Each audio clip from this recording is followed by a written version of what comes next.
जय हिंद, वंदे मातरम। सभी छात्रों का सनराइज़ करियर अकेडमी के यूट्यूब प्लेटफ़ॉर्म में स्वागत है और आज है 3 अक्टूबर और बीते दिन के जितने भी करंट अफ़ेयर की घटनाएँ हैं और इसमें हम डिस्कस करेंगे। सबसे पहले चैनल को सभी छात्र सब्सक्राइब कीजिए, लाइक कीजिए, कमेंट कीजिए ताकि आपके साथ-साथ आपके दोस्त भी इस निःशुल्क शिक्षा का प्रावधान और इस निःशुल्क शिक्षा को ले सकें। आज 3 अक्टूबर सुबह के 5 बज गए हैं और सुबह के देखिए छात्र, सुबह 5 बजे 4 बजे उठने की आदत डालिए। सुबह-सुबह उठकर और फ्रेश होकर और अपने माइंड को फ्रेश करके सुबह से कम 3 से 4 घंटा पढ़िए। क्योंकि देखिए शिक्षा लेने में, पढ़ने में ही हमारा विकास है। क्लियर है? बीते दिन 2 अक्टूबर था और 2 अक्टूबर को गांधी जयंती मनाई जाती है और गांधी जयंती के साथ-साथ पूरे विश्व में अहिंसा दिवस मनाया जाता है क्योंकि हमारे महात्मा गांधी जी ने पूरे विश्व में अहिंसा का पाठ पूरे विश्व को बतलाया था कि आप बिना हिंसा किए भी सामने वाले पर जीत हासिल कर सकते हो। 2 अक्टूबर 1869 में इनका जन्म हुआ है और 1948 में इनकी मृत्यु हुई है। मृत्यु क्या कहेंगे, हत्या कहेंगे। नाथूराम गॉडसे ने 3 गोलियाँ मारी थी 1948 में और जिनकी वजह से इनकी मृत्यु हो गई। खैर इस पर एक अलग से लेक्चर बनेगा। शुरू करते हैं आज के करंट अफ़ेयर।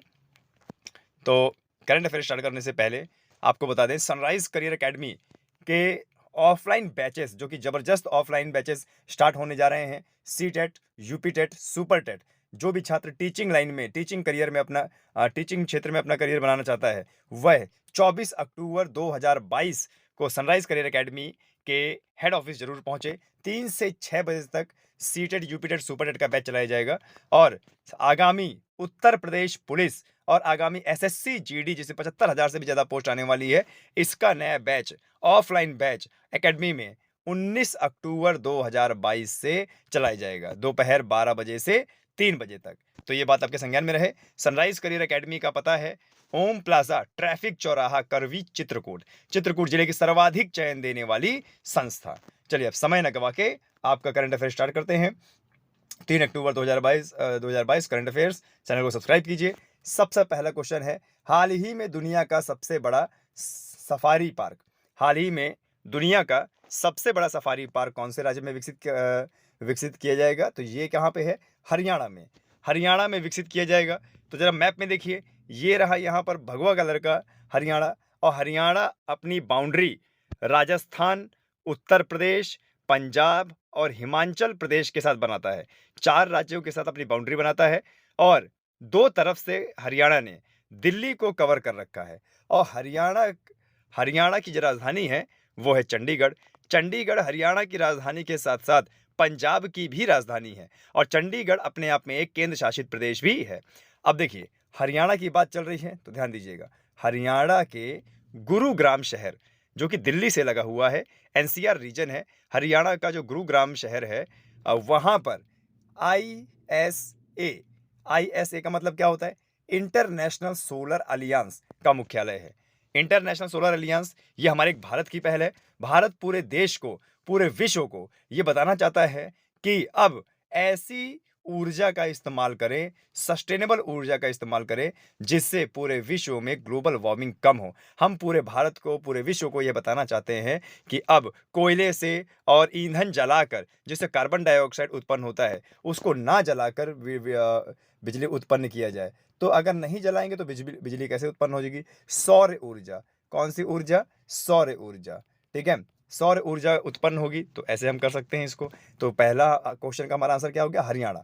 हाल ही में दुनिया का सबसे बड़ा सफारी पार्क कौन से राज्य में है? हरियाणा में है। आगे देखिए क्या बोल रहा है, Hurun India under 40 rich list में कौन हाल ही में शीर्ष पर है? Hurun India under 40 rich list में कौन है? तो वो है निखिल कामत। कौन है? निखिल कामत। ये देख सकते हैं, ये निखिल कामत है। अंडर 40 के टाइटल में ये शीर्ष पर है, जो रिच लिस्ट है। बिजनेसमैन आदमी है ये। आगे बढ़ते हैं। हाल ही में किस राज्य सरकार ने बुंदेलखंड के पहले टाइगर रिजर्व को मंजूरी दी? ध्यान दीजिएगा, हाल ही में किस राज्य सरकार ने बुंदेलखंड के पहले टाइगर रिजर्व को मंजूरी दी? तो वो है उत्तर प्रदेश। क्या है? उत्तर प्रदेश। देखिए बॉयज एंड गर्ल्स ध्यान दीजिएगा, पूरे भारत में जनसंख्या के मामले में जो सबसे बड़ा राज्य है वो है उत्तर प्रदेश। क्षेत्रफल की दृष्टि से सबसे बड़ा राज्य है राजस्थान, दूसरे नंबर पे है मध्य प्रदेश, तीसरे नंबर पे है महाराष्ट्र और चौथे नंबर पे है उत्तर उत्तर प्रदेश। सबसे ज़्यादा जनसंख्या है। तो जनसंख्या मैप में देखिए, ये रहा हरे कलर का उत्तर प्रदेश। तो उत्तर प्रदेश का ये वाला इलाका, इसको बोलते हैं बुंदेलखंड। बुंदेलखंड पथरीला इलाका है और यहाँ पर पर्णपाती पतझड़ वाले वन पाए जाते हैं। गर्मी अत्यधिक होती है, वर्षा कम होती है, सूखा क्षेत्र है और यहाँ पर बुंदेलखंड का पहला टाइगर रिजर्व बनाया जा रहा है उत्तर प्रदेश का। ठीक है, बुंदेलखंड इलाके में। क्लियर है? तो ये हमारा उत्तर हो जाएगा उत्तर प्रदेश। ये हमारा उत्तर प्रदेश है। इसको जरा देख लीजिए, इसकी अगर बाउंड्री आप ध्यान से देखेंगे तो उत्तर प्रदेश 8 राज्यों से अपनी बाउंड्री बनाता है और एक केंद्र शासित प्रदेश से बाउंड्री बनाता है और एक अंतर्राष्ट्रीय बाउंड्री बनाता है। काफ़ी बार ये प्रश्न आता है उत्तर प्रदेश का कि उत्तर प्रदेश टोटल कितने राज्यों से अपनी बाउंड्री बनाता है। तो यहाँ पर बच्चे कंफ्यूज रहते हैं 8 या 9। तो आपको बता दें टोटल 8 राज्य, दिल्ली राज्य नहीं है, दिल्ली केंद्र शासित प्रदेश है। तो 8 राज्य कौन कौन से? उत्तराखंड, उत्तर प्रदेश, हरियाणा, राजस्थान, मध्य प्रदेश और छत्तीसगढ़ और छत्तीसगढ़, झारखंड और बिहार। तो टोटल कितने राज्य हो गए? 8। और एक अंतर्राष्ट्रीय बाउंड्री नेपाल के साथ और एक केंद्र शासित बाउंड्री दिल्ली के साथ। आया समझ में? और उत्तर प्रदेश का जो सोनभद्र जिला है वह 4 राज्यों से अपनी बाउंड्री बनाता है। एक जिला 4 राज्यों से जुड़ा हुआ है। कौन कौन सा? मध्य प्रदेश, छत्तीसगढ़, झारखंड और बिहार। बहुत बार पूछा गया एग्जाम में, गलती नहीं करना है कोई। आगे, हाल ही किसे टेस्ला ने हाल ही में निदेशक मंडल में नियुक्त किया है? तो जो गैबिया को। ठीक है, स्टार स्पेस के मालिक हैं, टेस्ला के मालिक हैं एलॉन मस्क। इन्होंने अभी जो गैबिया को अपना निदेशक मंडल में नियुक्त किया है। आगे बढ़ते हैं। हाल ही में एमएसएमई मंत्रालय द्वारा आयोजित राष्ट्रीय SC/ST हब कनक्लेव की कौन सा राज्य करेगा? हाल ही में एमएसएमई मंत्रालय द्वारा आयोजित राष्ट्रीय SC/ST हब कनक्लेव की कौन सा राज्य मेजबानी करेगा या इसको आगे बढ़ाने की कोशिश करेगा? वो राज्य क्या है? गुजरात। तो अब मैप में देखिए, ये है मैप में गुजरात। गुजरात अरब सागर में खुलता है और ये आप देख रहे हैं, ये है खंबात की खाड़ी और ये है कच्छ की खाड़ी। और आपको बता दें जो गुजरात है वह पाकिस्तान के साथ अपनी अंतर्राष्ट्रीय बाउंड्री बनाता है और जहां पर इसकी बाउंड्री उसको बोलते हैं सरकरीक रेखा या रेड क्लिफ रेखा भी बोल सकते हैं। और गुजरात टोटल 3 राज्यों से अपनी बाउंड्री बनाता है, राजस्थान, मध्य प्रदेश और महाराष्ट्र। गुजरात के सूरत शहर में सर्वप्रथम ब्रिटिश ने अपनी कोठी स्थापित की थी। क्लियर है? आगे बढ़ते हैं। किस राज्य की पुलमपरा, ठीक है, किस राज्य की पुलमपारा पंचायत हाल ही में देश की पहली डिजिटल रूप से साक्षर पंचायत बनी है? केरल राज्य की। कहाँ की? केरल राज्य की। किस राज्य की पुलमपारा पंचायत हाल ही में देश की पहली डिजिटल रूप से साक्षर पंचायत बनी है? वो केरल राज्य। तो देखिए, ये है भारत का मैप। देखिए, ये है केरल। अरब सागर में केरल खुलता है और मालाबार तट में खुलता है। किसमें? मालाबार तट में। और केरल में झील है वेम्बनाड झील, जो कि एक लंबवत झील है और लगून झील है। और केरल हमारा मसालों के लिए बहुत जाना जाता है और केरल में सदाबहार हरे भरे वन पाए जाते हैं और मसालों की पहाड़ियां भी केरल में हैं। ठीक है, और केरल में पालघाट दर्रा पाया जाता है। कौन सा दर्रा? पालघाट दर्रा, जो केरल और तमिलनाडु को जोड़ता है। चलिए आगे बढ़ते हैं। हाल ही में सीबीआई ने ड्रग नेटवर्क खत्म करने के लिए कौन सा ऑपरेशन शुरू किया? ऑपरेशन गरुड़। ऑपरेशन गरुड़ को जो ड्रग नेटवर्क है, जो ड्रग माफिया हैं, इनको जेल के अंदर डालने के लिए, इनको पकड़ने के लिए और पूरे देश में ड्रग की सप्लाई को रोकने के लिए ऑपरेशन गरुड़ सीबीआई द्वारा चलाया गया है। सेंट्रल ब्यूरो ऑफ इन्वेस्टिगेशन इसका फुल फॉर्म है, ध्यान दीजिएगा। Central bureau of investigation central agency है, इसमें जासूस होते हैं, अव्वल हुनरदार और देश प्रेम करने वाले अधिकारी इसमें शामिल होते हैं। आगे बढ़ते हैं। अडानी ग्रीन्स ने हाल ही में दुनिया का सबसे बड़ा पवन सौर ऊर्जा संयंत्र कहां शुरू किया है? अडानी ग्रीन्स ने हाल ही में दुनिया का सबसे बड़ा पवन सौर ऊर्जा संयंत्र कहां पे चालू किया? तो ये किया राजस्थान में। कहां पे? राजस्थान में। अब देखिए, अगर राजस्थान का नाम आया है तो देखिए ये पिंक कलर का है राजस्थान, पिंक कलर का। तो पिंक कलर से याद रखिए, राजस्थान के जयपुर को बोलते हैं पिंक सिटी। और आप देख रहे हैं राजस्थान पाकिस्तान के साथ अपनी बाउंड्री बनाता है, रेड क्लिफ रेखा इसको बोलते हैं। पाकिस्तान और भारत के बाउंड्री रेखा को रेड क्लिफ रेखा बोलते हैं। राजस्थान में पुष्कर मेला मनाया जाता है। ठीक है। जानवरों का मेला इसको बोल सकते हैं। ऊँट को सजाया जाता है, ऊँट का क्रय विक्रय होता है। राजस्थान में ढेबर झील है और राजस्थान में सांभर झील है, जो कि भारत की सबसे खारी झील है। सबसे ज़्यादा मतलब नमकीन पानी है उसका और नमक ज़्यादा है। तो भारत की सबसे खारी झील सांभर झील और भारत की सबसे बड़ी खारे पानी की झील ये है चिलिका झील, जो कि कहाँ पे है? ओडिशा में है, लगून झील है। आगे बढ़ते हैं, राजस्थान की बाउंड्री देखें तो देखो पंजाब से, हरियाणा से, उत्तर प्रदेश से, मध्य प्रदेश और गुजरात के साथ, ठीक है। और राजस्थान में ही हमारा थार का मरुस्थल है। 60% थार का मरुस्थल भारत में है और 40% कहाँ पे है? पाकिस्तान में है, ठीक है। आगे बढ़ते हैं।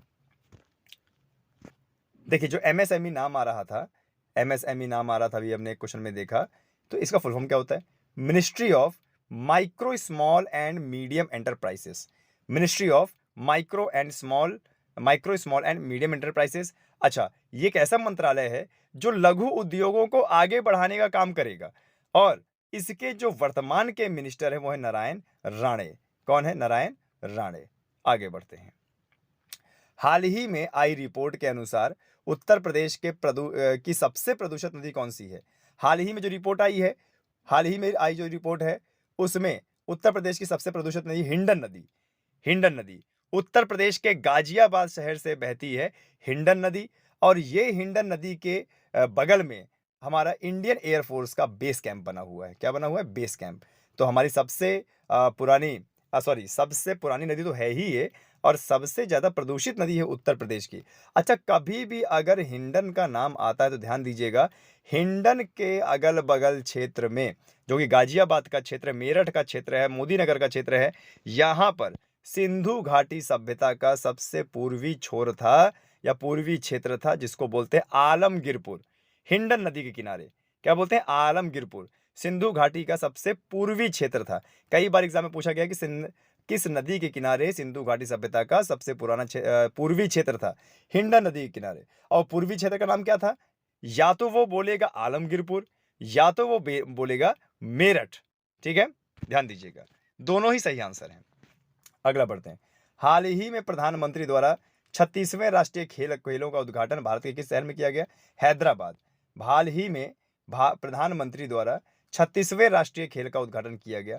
कौन से शहर में? भारत के हैदराबाद शहर में। अभी ये जो हैदराबाद शहर है ये राजधानी है तेलंगाना राज्य की। किसकी? मैप में देखिए, तेलंगाना राज्य की। तो देखिए ये तेलंगाना राज्य है और तेलंगाना राज्य एक लैंड लॉक्ड कंट्री है। लैंड लॉक्ड कंट्री का मतलब होता है जो चारों तरफ से स्थलबद्ध है, कोई भी सागर खुलता नहीं है। और ये अभी हाल ही में सन 2014 में तेलंगाना राज्य को बनाया गया है, जिसकी राजधानी क्या है? हैदराबाद। और किससे काटा गया है? आंध्र प्रदेश से काटा गया है। आंध्र प्रदेश से काटकर इसको बनाया गया है और आंध्र प्रदेश की जो राजधानी है वो अमरावती है और तेलंगाना की राजधानी क्या है? आंध्र प्रदेश है, ठीक है। तो ये मैप में तेलंगाना है, कितने राज्यों से देखिए अपनी बाउंड्री बनाता है? महाराष्ट्र है, कर्नाटक है, आंध्र प्रदेश है और आपका क्या है यहाँ पे? छत्तीसगढ़, ठीक है। आगे बढ़ते हैं। हाल ही में ब्रिटानिया इंडस्ट्रीज ने किसे अपना सीईओ, मुख्य कार्यकारी अधिकारी नियुक्त किया है? वो है रजनीत कोहली। ये फोटो में देख पा रहे हैं, ये है रजनीत कोहली। तो हाल ही में क्या किया है? हाल ही में इन्होंने अपना सीईओ बनाया। किसने? Britannia India. तो आपने ब्रिटानिया के देखा होगा, बिस्किट वगैरह बहुत आते हैं, ठीक है। आगे, डीआरडीओ ने कहां पर very short range air defence system missile का सफल परीक्षण किया है? डीआरडीओ ने कहां पर very short range air defence system missile का सफल परीक्षण किया? ओडिशा में। कहां पे किया है? ओडिशा में। अधिकतर ऐसे सफल परीक्षण या परीक्षण कहां पे होते हैं? ओडिशा में होते हैं।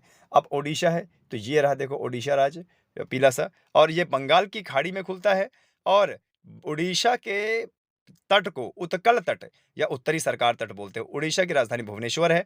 उड़ीसा में चिलिका झील है और उड़ीसा में भीतरकनिका नेशनल पार्क है, जहां पर ऑलिव रिडले टर्टल को संरक्षण दिया जाता है। अब डीआरडीओ नाम आया तो डीआरडीओ का फुल फॉर्म क्या होता है? Defence Research Development Organisation. क्या बोल रहा है? डिफेंस रिसर्च और डेवलपमेंट ऑर्गेनाइजेशन। इसका मुख्यालय कहां पे है? इसका मुख्यालय नई दिल्ली में है। कहां पे है? नई दिल्ली में, ठीक है। बहुत इंपॉर्टेंट डेटा है, इसको याद रखिएगा। रोजाना सुबह 5 बजे ऑनलाइन आ जाया कीजिए, आपको एक बहुत बढ़िया करंट अफेयर की क्लासेस देखने को मिलेगा। हाल ही में देश के अगले सीडीएस के रूप में किसे नियुक्त किया गया है? अभी हाल ही में जो हमारे नए सीडीएस बने हैं वो है Anil Chauhan. Lieutenant general Anil Chauhan retired person है, लेकिन देखिए कितने जज्बे की बात है और कितने ज़्यादा शौर्य की बात है हमारे भारत के लिए, और हम सभी 142 करोड़ जनसंख्या के लिए गर्व की बात है कि ऐसे अनुभवी और देश के हित की बात करने वाली, देश के रक्षा करने वाले क्षत्रिय हमारे देश के क्या बने हैं, सीडीएस बने हैं। और सीडीएस का फुल फॉर्म क्या होता है? चीफ ऑफ डिफेंस स्टाफ, तीनों सेनाओं के प्रमुख।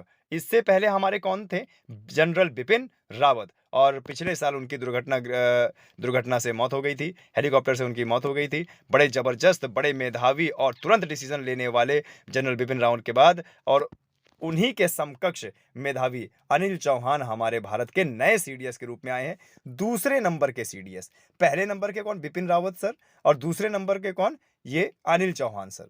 चलिए आगे बढ़ते हैं। किस राज्य को हाल ही में बेस्ट एडवेंचर टूरिज्म का अवार्ड मिला है? बेस्ट एडवेंचर टूरिज्म डेस्टिनेशन का अवार्ड मिला है। किस राज्य को हाल ही में बेस्ट एडवेंचर टूरिज्म का अवार्ड मिला? वो है उत्तराखंड। किसको मिला है? उत्तराखंड। आपने देखा होगा पर्वतों का प्रदेश है उत्तराखंड, और आपको बता दें सन 2002 में उत्तराखंड को उत्तर प्रदेश से निकाला गया है। उत्तर प्रदेश के 13 जिले काटे गए थे और सन 2000 में एक नया राज्य बनाया गया था उत्तराखंड। पहले इसका नाम उत्तरांचल था, बाद में संशोधन करके उत्तराखंड रख दिया गया। और उत्तराखंड से हमारी दो महत्वपूर्ण नदियां गंगा और यमुना निकलती हैं, गंगा गंगोत्री ग्लेशियर से, यमुना यमुनोत्री ग्लेशियर से। और उत्तराखंड में हरिद्वार है जहां पर हमारा कुंभ का मेला लगता है। अब देखिए, जब ये नहीं कटा था उत्तर प्रदेश से, तब पूरे भारत में सबसे बड़ा राज्य क्षेत्रफल की दृष्टि से उत्तर प्रदेश था, लेकिन जब ये कट गया, जिले कट गए, तो एकदम चौथे नंबर पर आ गया। अब उत्तराखंड की बात करें तो देखो, उत्तराखंड बाउंड्री किससे बनाता है? उत्तराखंड बाउंड्री बनाता है तिब्बत से, यानी चाइना से, और किससे बनाता है? नेपाल से। और यहाँ पर कई सारे ग्लेशियर आपको देखने को मिल जाएंगे। हिमाचल प्रदेश से अपनी बाउंड्री बनाता है और उत्तर प्रदेश से अपनी बाउंड्री बनाता है। उत्तराखंड बहुत शांत शहर है और बहुत अच्छा शहर है, टूरिस्ट डेस्टिनेशन बहुत ज़्यादा है यहाँ पर। आगे बढ़ते हैं। किस राज्य ने हाल ही में राष्ट्रीय पर्यटन पुरस्कार में 8 पुरस्कार हासिल किए? कितने? 8 पुरस्कार। किस राज्य ने हाल ही में राष्ट्रीय पर्यटन पुरस्कार में 8 यानी 8 पुरस्कार हासिल किए? तो वो क्या है? मध्य प्रदेश। अच्छा, उत्तराखंड की एक बात करते हैं। देश का पहला national park Jim Corbett national park कहाँ पे? उत्तराखंड में है। देश का पहला national park Jim Corbett national park ये कहाँ पे है? ये है आपका उत्तराखंड में। 1930 या 37 ऐसे कुछ, मुझे याद नहीं है ढंग से, लेकिन इसी 1932 या 33-34 ऐसे सालों में ये बनाया गया था जिम कॉर्बेट नेशनल पार्क, एक अंग्रेज के नाम से इसको रखा गया। तो अच्छा, अगला पढ़ते हैं। किस राज्य में हाल ही में राष्ट्रीय पर्यटन पुरस्कार में 8 पुरस्कार हासिल किया? मध्य प्रदेश। देखिए, स्थलबद्ध राज्य मध्य प्रदेश, और एकदम मध्य में स्थित है मध्य प्रदेश। और आपको बता दें, मध्य प्रदेश से सन 2000 में छत्तीसगढ़ काटा गया था। क्या काटा गया था? छत्तीसगढ़। छत्तीसगढ़ एक जनजातीय क्षेत्र वाला और पिछड़ा राज्य है, और इसको काटा गया। लंबवत है और समुद्री घोड़े जैसे दिखने वाला, कई बार एग्जाम में आया है, समुद्री घोड़े जैसा कौन सा राज्य दिखता है? वो है कौन सा? हमारा छत्तीसगढ़। क्लियर है? और रायपुर यहाँ की राजधानी है। अगर मध्य प्रदेश की देखें तो देखिए, मध्य प्रदेश में कान्हा नेशनल पार्क है। क्या है? Kanha national park. और मध्य प्रदेश में हीरे की खान है कहाँ पे? पन्ना जिले में। कहाँ पे है? पन्ना जिले में। और मध्य प्रदेश बुंदेलखंड में इलाके में आता है। और देखिए, उत्तर प्रदेश, राजस्थान, गुजरात, मध्य प्रदेश, छत्तीसगढ़ से अपनी बाउंड्री बनाता है। और मध्य प्रदेश की दो प्रमुख नदियां कौन कौन सी? नर्मदा नदी, अमरकंटक, और कौन सी नदी? ताप्ती नदी। अमरकंटक से निकलकर पश्चिम की ओर प्रवाहित होती है और खंभात की खाड़ी में गिरकर एस्चुरी का निर्माण करती है। ये दो नदियां पश्चिम की ओर बहती हैं, भ्रंश घाटियों से होकर बहती हैं। बहुत ज्यादा एग्जाम में पूछा जाता है, तो इसको आप ध्यान दीजिएगा। क्लियर है? मध्य प्रदेश में विंध्याचल श्रेणी का सबसे बड़ा विस्तार है। गुजरात से लेके सीधे बिहार तक विंध्याचल श्रेणी गई है। विंध्याचल श्रेणी ये ऐसी श्रेणी है जब धरती में जीवन था ही नहीं, तब की बनी है। यही कारण है कि विंध्याचल श्रेणी में जीवाश्म नहीं पाया जाता। क्लियर है? आया समझ में?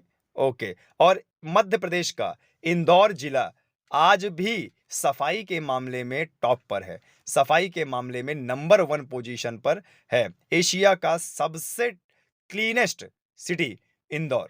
और आपको बता दें, इंदौर के जस्ट 22 किलोमीटर दूर महू है, MHOW। और इसी महू में बाबा भीमराव अंबेडकर का जन्म हुआ। हमारे संविधान के पिता कहे जाने वाले बाबा भीमराव अंबेडकर का जन्म हुआ। और इसी महू कस्बे से चंबल नदी निकलती है और राजस्थान से होते हुए मध्य प्रदेश राजस्थान से होते हुए उत्तर प्रदेश में प्रवेश करती है और यमुना नदी मिल जाती है और यमुना नदी की सबसे बड़ी सबसे लंबी सहायक नदी है और बीहड़ का निर्माण करती है चंबल नदी। ठीक है, आगे बढ़ते हैं। हाल ही में किस देश के चैंपियन इलियुड किपचोगे ने बर्लिन मैराथन में विश्व रिकॉर्ड बनाया? केनिया। कहाँ के हैं ये? केनिया के हैं। फिर से एक बार इसको पढ़ लेते हैं। हाल ही में किस देश के चैंपियन इलियुड किपचोगे ने बर्लिन मैराथन में विश्व रिकॉर्ड बनाया? तो वो कहा कि केनिया देश के, साउथ अफ्रीका महाद्वीप का देश है केनिया। क्लियर है, आगे बढ़ते हैं। भारतीय उर्वरक कंपनी ने हाल ही में किस देश की कंपनी कैम्पोटेक्स के साथ समझौता किया? वो है कनाडा। क्या है? कनाडा। आगे बढ़ते हैं। अब यहां पर नाम आया था केनिया का। किसका नाम आया था? केनिया का। तो ये है वर्ल्ड का मैप। देखिए, ये है हमारा अफ्रीका महाद्वीप और यहां पर हिंद महासागर में अपनी बाउंड्री बनाने वाला ये है पीला पीला क्या? केनिया देश। ये अति पिछड़ा देश है। यहाँ पर भुखमरी बहुत ज़्यादा है, यहाँ पर बेरोजगारी बहुत ज़्यादा है, भ्रष्टाचार बहुत ज़्यादा है और यहाँ पर अल्प पोषित या कुपोषण के शिकार बच्चे बहुत ज़्यादा होते हैं। बीमारियाँ बहुत ज़्यादा है यहाँ पे, इन्फेक्शन वाली बीमारियाँ बहुत ज़्यादा है। अच्छा, एक और नाम आया था कनाडा। तो देखो, उत्तरी अमेरिका में ये है यहाँ पर कनाडा। अटलांटिक महासागर जो कि एस के आकार का होता है, यहाँ पर अपनी बाउंड्री बनाता है और प्रशांत महासागर जो कि बहुत शांत सागर है, वहां पे अपनी बाउंड्री बनाता है। कनाडा एक फ्रिजिड जोन है। फ्रिजिड जोन मतलब भूमध्य रेखा से उत्तर की ओर है और भूमध्य रेखा से इतना दूर है कि सूर्य की किरणें यहाँ पर तिरछी पड़ती है। नतीजा यहाँ पर ठंडी बहुत ज्यादा है, 12 महीने यहाँ पर ठंडी रहती है। कनाडा उत्तरी अमेरिका महाद्वीप का देश है कनाडा। आगे बढ़ते हैं। हाल ही में भारत डाटा सुरक्षा परिषद का नया सीईओ किसको किया गया है?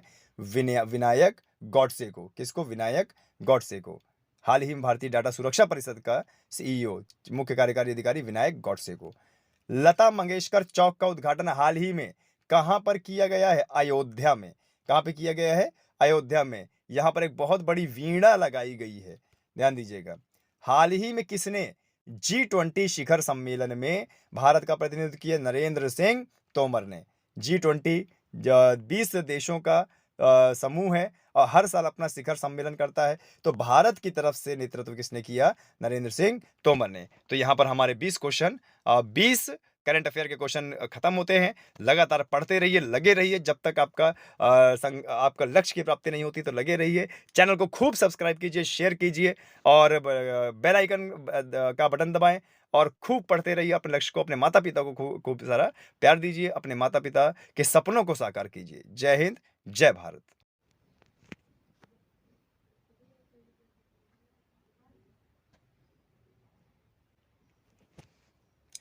जय Hind, Vande Mataram. Sunrise career academy में सभी छात्रों का स्वागत है। चित्रकूट से शिक्षा की क्रांति सनराइज करियर एकेडमी द्वारा, जो कि हमारा जो हेड ऑफिस है ओम प्लाजा ट्रैफिक चौराहा करवी चित्रकूट, जहां पर ऑफलाइन क्लासेस लगती हैं। सनराइज करियर एकेडमी के माध्यम से ऑनलाइन ऑफलाइन दोनों क्लासेस दी जाती हैं। चैनल को सब्सक्राइब करें, शेयर करें, दबा के शेयर करें, लाइक करें और बेहतरीन सामान्य अध्ययन के प्रश्न, मैथ, रीजनिंग, जीके जीएस, संविधान के प्रश्न पाते जाएं और अपने पेपर को दुरुस्त बनाएं। अब कोई भी बच्चा हारेगा नहीं, सब जीतेंगे। इस वीडियो के माध्यम से मैं इस वीडियो के माध्यम से भारतीय राष्ट्रीय आंदोलन के प्रश्न लेकर आया हूं और सभी छात्र इसको बहुत अच्छे से देखिएगा। हो सकता है कि इससे बहुत सारे क्वेश्चन आपके आगामी एग्जाम में आ जाएं। भारतीय राष्ट्रीय आंदोलन के 2 या 3 प्रश्न हर पेपर में आते ही आते हैं और ये भारतीय राष्ट्रीय आंदोलन सब्जेक्ट में आयोग ने इसे डाल रखा है ताकि लोगों को पता चले कि हमारे देश को आज़ादी दिलाने वाले लोगों का क्या अस्तित्व था और उनके इस बलिदान को, योगदान को हम लोग अपने जहन में उतारें और सम्मान करें। चलिए बिना समय गवाए बढ़ते हैं आगे। भारतीय राष्ट्रीय आंदोलन के प्रश्न, ये प्रश्नोत्तरी है, भारतीय राष्ट्रीय आंदोलन की प्रश्नोत्तरी है और इस सीरीज में कुल 51 प्रश्न उत्तर हैं जो अति महत्वपूर्ण है, आपके एग्जाम में आ सकता है। तो चलिए आगे बढ़ते हैं। सबसे पहला प्रश्न है 1885 में इंडियन नेशनल कांग्रेस की स्थापना किसकी पहल पर की गई थी? 1885 में जो इंडियन नेशनल कांग्रेस, जिसको आईएनसी भी बोलते हैं, इंडियन नेशनल कांग्रेस की जो स्थापना है वो की गई थी ए.ओ. ह्यूम द्वारा। किसके द्वारा? ए.ओ. ह्यूम के द्वारा। कहाँ पे की गई थी? मुंबई में। और उस समय कितने लोग प्रेजेंट थे? 72 लोग। यानी 72 लोग ने मिलकर इंडियन नेशनल कांग्रेस की स्थापना की। अच्छा, आपको बता दें, ये इंडियन नेशनल कांग्रेस, पहले भी इसका नाम आईएनसी ही था, लेकिन कांग्रेस की जगह काउंसिल था, इंडियन नेशनल काउंसिल था। इंडियन नेशनल कांग्रेस यानी भारतीय राष्ट्रीय कांग्रेस का पहला क्या नाम क्या था? इंडियन नेशनल काउंसिल, भारतीय राष्ट्रीय परिषद। ठीक है, तो ओके, अब आगे बढ़ते हैं। देखिए, महात्मा गांधी ने नहीं स्थापना किया था, ए.ओ. ह्यूम ने किया था।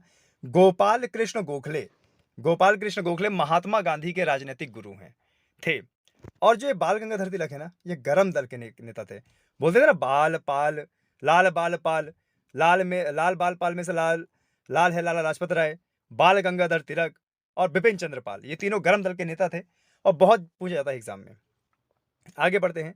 भारतीय राष्ट्रीय कांग्रेस का प्रथम अधिवेशन कब और कहाँ हुआ? भारतीय राष्ट्रीय कांग्रेस का पहला जो अधिवेशन है वो हुआ है 28 दिसंबर 1885 मुंबई में। कहाँ पे हुआ है? 28 दिसंबर 1885 मुंबई में। ठीक है, भारतीय राष्ट्रीय आंदोलन के प्रश्न हैं और बहुत अच्छे से पढ़ना है, हर एग्जाम में भारतीय राष्ट्रीय आंदोलन के प्रश्न आते हैं। चलिए आगे बढ़ते हैं। कांग्रेस के प्रथम अधिवेशन की अध्यक्षता किसके द्वारा की गई थी? कांग्रेस के प्रथम अधिवेशन की अध्यक्षता किसके द्वारा? व्योमेश चंद्र बनर्जी। क्या है? WC बनर्जी, व्योमेश चंद्र बनर्जी ने पहली अध्यक्षता की थी। या आप बोल सकते हो आईएनसी के प्रथम अध्यक्ष भी कौन थे? यही थे, और प्रथम अधिवेशन की अध्यक्षता की इन्होंने। इसमें एक बात आ रहा है, दादा भाई नौरोजी। दादा भाई नौरोजी ने पहली बार और सर्वप्रथम भारत की अर्थव्यवस्था का आकलन किया था। ये दादा भाई नौरोजी हैं, इन्होंने ही भारत की अर्थव्यवस्था का पहली बार आकलन किया था कि भारत की अर्थव्यवस्था क्या है। ड्रेन ऑफ वेल्थ का सिद्धांत भी इन्होंने दिया कि ये जो हमारा जो अर्थव्यवस्था है वो बह रही है, हमारा पैसा जो बह रहा है, किस तरफ बह रहा है? भारत से बहते हुए जा रहा है सीधे कहाँ? इंग्लैंड में। आगे बात करते हैं। आर्य समाज की स्थापना किसने की है? आर्य समाज की स्थापना की है स्वामी दयानंद सरस्वती ने। ठीक है, स्वामी दयानंद सरस्वती ने आर्य समाज की स्थापना की है। राजा राम मोहन रॉय, ब्रह्म समाज, राजा राम मोहन रॉय ब्रह्म समाज की स्थापना की है इन्होंने। और राजा राम मोहन रॉय, इनका बहुत बड़ा योगदान रहा है सती प्रथा को हटाने में, और विधवा पुनर्विवाह के पक्षधर थे ये, और भारत में अंग्रेजी शिक्षा के पक्षधर थे। इनको लगता था कि भारत में अंग्रेजी शिक्षा होनी चाहिए, एक आधुनिक शिक्षा होनी चाहिए। आगे बढ़ते हैं। राजा राम मोहन रॉय द्वारा किसकी स्थापना की गई? ब्रह्म समाज, अभी बताया मैंने। राजा राम मोहन रॉय किसके इन्होंने कौन से समाज की स्थापना की? ब्रह्म समाज। सती प्रथा को भी इन्होंने हटाया है। अच्छा, सती प्रथा जब भारत में हटाई गई तो उस समय भारत का जो गवर्नर जनरल था वो कौन था? Lord William Bentinck. आगे बढ़ते हैं। वर्नाकुलर प्रेस एक्ट किस शासन में पारित किया गया? लॉर्ड लिटन के में। जब हमारे भारत में लॉर्ड लिटन का शासन था उस समय वर्नाकुलर प्रेस एक्ट पास किया गया। और ये किससे था? ये पत्रिका को छापने, जो पत्रिका थे, समाचार पत्र थे, अखबार थे, उनको छापने से रिलेटेड था। आगे बढ़ते हैं। पूना सार्वजनिक सभा इसकी स्थापना किसके द्वारा की गई?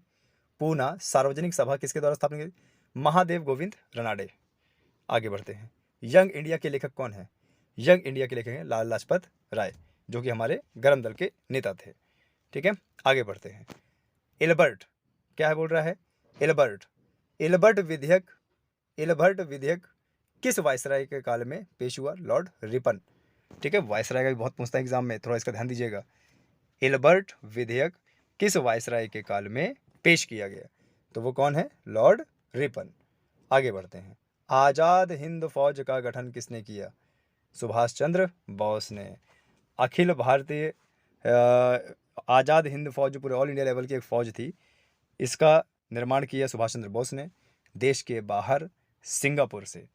और आपको बता दें, सुभाष चंद्र बोस ही अंडमान निकोबार के पहले प्रधानमंत्री थे। सुभाष चंद्र बोस ने ही ये नारा दिया था कि तुम मुझे खून दो, मैं तुम्हें आज़ादी दूंगा। और सुभाष चंद्र बोस ने ही रानी लक्ष्मीबाई सेना बनाई थी, महिलाओं के लिए खास, रानी लक्ष्मीबाई सेना। आगे बढ़ते हैं। ब्रिटिश इंडिया सोसाइटी की स्थापना, ब्रिटिश इंडिया सोसाइटी की स्थापना किसके द्वारा की गई है? दादा भाई नौरोजी। ब्रिटिश इंडिया सोसाइटी की स्थापना दादा भाई नौरोजी के द्वारा। भारत सेवक समाज की स्थापना किसने की है? भारत सेवक समाज की स्थापना गोपाल कृष्ण गोखले। गोपाल कृष्ण गोखले। अच्छा, आपको एक चीज़ बता दें, गोपाल कृष्ण गोखले ये बहुत बार एग्जाम में आता है। ये महात्मा गांधी के राजनैतिक गुरु थे, गोपाल कृष्ण गोखले। आगे बढ़ते हैं। भारत में उग्र राष्ट्रीयता के उदय का कारण क्या था? भारत में जो लोगों ने अहिंसा को छोड़ के हिंसा को अपनाना चालू कर लिया, तो उसका कारण क्या था? पहला ऑप्शन देखिए, उदारवादियों की पद्धति से असंतोष, बिल्कुल सही बात है। धार्मिक पुनरुत्थानवाद और संस्कृत नवजागरण, उपनिवेशों में भारतीयों के साथ दुर्व्यवहार, ये तीनों ही कारण थे भारतीय लोगों का उग्र रूप धारण करना। खाली अगर अहिंसा के पल में रहता तो मुझे नहीं लगता है कि 1947 में हमें आज़ादी मिल जाती। इसलिए कई लोगों ने हिंसा का प्रयोग किया, हिंसा को अपना शस्त्र बनाया, और देखिए आज हम आज़ाद हो गए। तो कहीं ना कहीं जब घी टेढ़ी सीधी उंगली से नहीं निकलता है तो उंगली टेढ़ी करनी पड़ती है। आगे बात करते हैं। 1905 में बंगाल विभाजन के द्वारा किसके द्वारा किया गया था? Lord Curzon. ठीक है, कौन सा है ये? बंगाल विभाजन 1905 में। पूरा बंगाल सूबा था, और पूरे बंगाल सूबे में एक तरफ मुस्लिम जनसंख्या थी और एक तरफ हिंदू जनसंख्या थी। तो जो मुस्लिम जनसंख्या थी उसको पूर्वी बंगाल बोल दिया गया, और जो हिंदू जनसंख्या थी उसको पश्चिमी बंगाल। आगे वही पूर्वी बंगाल देश आज़ाद होने के बाद पूर्व पाकिस्तान बना, और जब इंदिरा गांधी की सरकार आई 1971 में, तो वही पूर्व बंगाल पूर्व पाकिस्तान बाद में बन गया बांग्लादेश सन 1971 में। तो 1905 में बंगाल का विभाजन हुआ है, लॉर्ड कर्जन ने इसकी नींव रखी थी। आगे बढ़ते हैं। उग्र राष्ट्रवादियों का साधन क्या था? बहिष्कार करना, बिल्कुल सही। स्वदेशी अपनाना, बिल्कुल सही। और राष्ट्रीय शिक्षा को महत्व देना, बिल्कुल सही। उग्र राष्ट्रवादियों ने किस तरीके से विरोध किया सरकार का? सरकार के प्रोडक्ट का बहिष्कार किया, स्वदेशी अपनाया, और भारत की जो भारतीय शिक्षा है उसको महत्व दिया कि भैया हमारे बहुत पहले से जो हमारी शिक्षा चली आ रही है हम उसको पढ़ेंगे, हम उसको लिखेंगे। आपके ब्रिटिश से जो शिक्षा आ रही है हम उसको नहीं पढ़ेंगे। ठीक है, आगे बढ़ते हैं। दक्षिण शिक्षा समाज की स्थापना किसने की? बाल गंगाधर तिलक। दक्षिण शिक्षा समाज की स्थापना किसने की है? बाल गंगाधर तिलक। और बाल गंगाधर तिलक ये गर्म दल के नेता थे। तीन जोड़ी थी, तीनों की जोड़ी थी, लाल बाल पाल। लाल से लाला लाजपत राय, बाल से बाल गंगाधर तिलक, और पाल से बिपिन चंद्र पाल। ठीक है, देखो तीनों का नाम दे रखा है इसमें ऑप्शन में, तो ये बहुत पूछा जाता है एग्जाम में, रट लीजिएगा इसको। आगे, स्वतंत्रता मेरा जन्म सिद्ध अधिकार है और मैं इसे पाकर रहूँगा। बाल गंगाधर तिलक। इन्होंने अंग्रेजों को यह बतलाया कि स्वतंत्र रहना जन्म से अधिकार है मेरा इस भारत की धरती में, और इस स्वतंत्रता को मैं पाकर रहूँगा। और देखिए इसी जोश के साथ हमारा देश आज़ाद हुआ, और इस साल हमने अपना 75वां स्वतंत्रता दिवस मनाया। मुझ पर किया गया लाठी का एक एक प्रहार ब्रिटिश साम्राज्य के कफन कील बनकर रहेगा। लाला लाजपत राय को लाठियां बरसा के मार डाला गया था ब्रिटिश द्वारा। तो ये कथन किसके हैं? लाला लाजपत राय। किसके हैं? लाला लाजपत राय। मुझ पर किया गया लाठी का एक एक प्रहार ब्रिटिश साम्राज्य के कफन में कील बनकर रहेगा। लाला लाजपत राय। आगे बढ़ते हैं। अमेरिका में गदर पार्टी की स्थापना किसके द्वारा की गई थी? लाला हरदयाल। ठीक है, इंपॉर्टेंट है, इसको स्टार लगा लीजिएगा। कांग्रेस के उदारवादी व उग्रवादी नेताओं में वास्तविक रूप से विभाजन किस अधिवेशन में हुआ? सूरत अधिवेशन में। आगे चल के जो कांग्रेस है उसका इंडियन नेशनल कांग्रेस वो दो पार्ट में विभाजित हो गया था। एक था नरम दल, एक था गरम दल, यानी उदारवादी और उग्रवादी। उदारवादी का मतलब सरकार से प्रार्थना पत्र लिखकर सरकार से प्रार्थना करके हम लोग आज़ादी लेंगे, और जो उग्रवादी यानी गरम दल था, उन्होंने ये ठान लिया था कि चाहे हमें आज़ादी कैसे भी मिले, चाहे लड़कर मिले, हम लड़ कर लेंगे, लेकिन आज़ादी जरूर लेंगे। तो दो भागों में बट गया। हालांकि आगे आगे चल के 1911 में फिर वापस हो गया था, एक बन गया। लेकिन गरम दल, नरम दल, इनमें से गरम दल की भूमिका बहुत अहम रही। अप्रैल 1920 में दिल्ली की केंद्रीय असेंबली में बम फेंकने वाले क्रांतिकारी नेता कौन थे? सरदार भगत सिंह। तो पढ़ा आपने, सरदार भगत सिंह ने। हालांकि इस बम से किसी की जान नहीं गई, लेकिन इस घटना के तहत भगत सिंह को गिरफ्तार कर लिया गया और फांसी की सज़ा सुना दी गई। और पूरे भारत में सबसे कम उम्र के ऐसे क्रांतिकारी थे ये, जिनको 23 साल की उम्र में फांसी चढ़ा दिया गया। लेकिन आजकल का जो ज़माना चल रहा है, जिस उम्र में छात्रों को कलम उठानी चाहिए, उस उम्र में लड़का गुलाब का फूल उठा रहा है। यही कारण है कि हमारा देश शिक्षा के क्षेत्र में अभी आगे नहीं हुआ है। लेकिन हमें चित्रकूट के क्षेत्र से शिक्षा में क्रांति लाना है। हम कलम उठाएंगे और कलम से क्रांति करेंगे। आगे बढ़ते हैं। क्रांतिकारी आंदोलन को तत्कालिक असफलता का कारण क्या था? केंद्रीय संगठन का अभाव, बिल्कुल सही। ब्रिटिश सरकार की कठोर दमन नीति, बिल्कुल सही। उच्च मध्यम वर्ग की सहानुभूति का अभाव, ये भी था। यानी ऊपर के तीनों कारण थे क्रांतिकारी आंदोलन को तत्कालिक असफलता जो मिली। आगे 23वां क्वेश्चन, कांग्रेस के उदारवादी व उग्रवादी नेताओं में पुनः मेल कब हुआ? 1916। ओके, मैंने अभी 1911 बताया था, थोड़ा सा मिस्टेक हो गई है। 1911 नहीं था, 1916 था। ठीक है, थोड़ा सा मिस्टेक चाहूँगा, मैं क्षमा चाहूँगा। कांग्रेस के उदारवादी व उग्रवादी नेताओं में पुनः मेल कब हुआ? 1916 के लखनऊ अधिवेशन में। ठीक है, थोड़ा सा इंपॉर्टेंट है ये, क्योंकि एक बार अलग होते हैं फिर दोबारा मिलते हैं। लखनऊ समझौता, कांग्रेस लीग समझौता कब हुआ है? 1916 में। ठीक है, लखनऊ समझौता या इसको कांग्रेस लीग समझौता ही बोलते हैं, ये कब हुआ है? 1916 में। आगे बढ़ते हैं। भारत में होम रूल आंदोलन का नेतृत्व किसने किया? श्रीमती एनी बेसेंट और लोकमान्य तिलक ने। ठीक है, और आपको बता दें, लोकमान्य तिलक, इनको बोला जाता है कि ये महाराष्ट्र में इन्होंने गणपति महोत्सव की शुरुआत की थी। ठीक है, और एक चीज़ और, जैसे एनी बेसेंट का नाम आया है, तो एनी बेसेंट पहली महिला अध्यक्ष थी इंडियन नेशनल कांग्रेस की।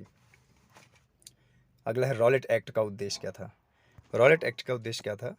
इसका उद्देश्य था, इसके द्वारा सरकार बिना मुकदमा दायर करे किसी भी व्यक्ति को बंदी बना सकती है। ये एक ऐसा कानून था जिसको काला कानून के नाम से भी जाना जाता है, और इस कानून के तहत किसी भी भारतीय को कभी भी किसी भी अवस्था में उठाया जा सकता था बिना वारंट के, और जेल भेजा जा सकता था अनिश्चित काल के लिए, और उस पर कोई मुकदमा भी चलाया जा सकता था। इसके विरोध में हमारे दो नेता सैफुद्दीन किचलू और सत्यपाल ने विरोध किया। उनको सरकार ने जब्त कर लिया, जेल भेज दिया। उनको बाहर निकलवाने के लिए जलियांवाले बाग में एक सभा हुई, और उसी जलियांवाले बाग नरसंहार हुआ, जिसमें गोलियां चलाने का आदेश जनरल ओ डायर ने दिया। आगे बढ़ते हैं। जलियांवाला बाग हत्याकांड कब हुआ? 13 अप्रैल 1919 को। ठीक है, आया समझ में? कम से कम 1600 से 2500 लोग इसमें मारे गए थे। सभी वर्ग के लोग मारे गए थे, सभी उम्र के लोग मारे गए थे, और ये उस समय देश का सबसे बड़ा नरसंहार था। हंटर कमेटी की नियुक्ति सरकार द्वारा किस घटना की जांच के लिए की गई? हंटर कमेटी की नियुक्ति सरकार द्वारा किस घटना की जांच के लिए की गई? जलियांवाला बाग हत्याकांड की जांच के लिए। ठीक है, ध्यान दीजिएगा इसको। जब जलियांवाला बाग हत्याकांड हुआ था, तो जिसका जनरल ओ डायर था, तो इसको ब्रिटिश के लोग बहुत शाबाशी दे रहे थे कि तुमने बहुत अच्छा काम किया, भारतीयों को मार के तुमने बहुत अच्छा काम किया है। लेकिन एक व्यक्ति था, उधम सिंह ने जाके इंग्लैंड में जाके एक पार्टी समारोह में रिवॉल्वर से सब की सब गोलियां इसके सीने में उतार दी, और भारत के इतने बड़े नरसंहार का बदला लिया इन्होंने। आगे बढ़ते हैं। असहयोग आंदोलन के प्रस्ताव के अनुसार आंदोलन का कार्यक्रम क्या था? असहयोग आंदोलन के प्रस्ताव के अनुसार आंदोलन का कार्यक्रम क्या था? तो इसका कार्यक्रम था सरकारी अदालतों का बहिष्कार, विदेशी माल का बहिष्कार, सरकारी वैतनिक और अवैतनिक पदों की उपाधियों का त्याग। तो ये सभी रीजन थे असहयोग आंदोलन के प्रस्ताव के अनुसार आंदोलन का कार्यक्रम। ठीक है। महात्मा गांधी ने किस घटना से खिन्न होकर असहयोग आंदोलन, चौरी चौरा कांड, जब उन्होंने असहयोग आंदोलन की शुरुआत की थी, उसी बीच में उत्तर प्रदेश के गोरखपुर बलिया डिस्ट्रिक्ट में उधर चौरी चौरा कांड हो गया, जिसकी वजह से असहयोग आंदोलन महात्मा गांधी को वापस लेना पड़ा, स्थगित कर दिया गया। और महात्मा गांधी के आंदोलन वापस लेने से भारत के कई नौजवान रूठ गए थे कि भाई, एक तो आंदोलन शुरू किया, अब उसको बंद कर दिया, देश को आज़ादी कैसे देंगे, कुछ इस प्रकार से। आगे बढ़ते हैं। 1 जनवरी 1923 को स्वराज दल की स्थापना किसके द्वारा की गई थी? देशबंधु चित्तरंजन दास व मोतीलाल नेहरू। 1 जनवरी 1923 को स्वराज दल की स्थापना की गई थी किसके द्वारा? देशबंधु चित्तरंजन दास व मोतीलाल नेहरू। आगे बढ़ते हैं। स्वराज दल का कार्यक्रम क्या था? स्वराज दल का कार्यक्रम क्या था? बजट को रद्द करना, बिल्कुल सही। नौकरशाही को शक्तिशाली बनाने को वाले प्रस्ताव को विरोध करना, बिल्कुल सही। समस्त प्रभावशाली स्थानों पदों पर अधिकार करना। ये चारों तीनों के तीनों का कार्यक्रम थे स्वराज दल के। आगे बढ़ते हैं। साइमन कमीशन भारत कब आया? फरवरी 1928। ये जो साइमन कमीशन था ये भारत का नया कानून बनाने आया था, भारत में एक नई व्यवस्था करने आया था। लेकिन क्या हुआ कि इस भारत के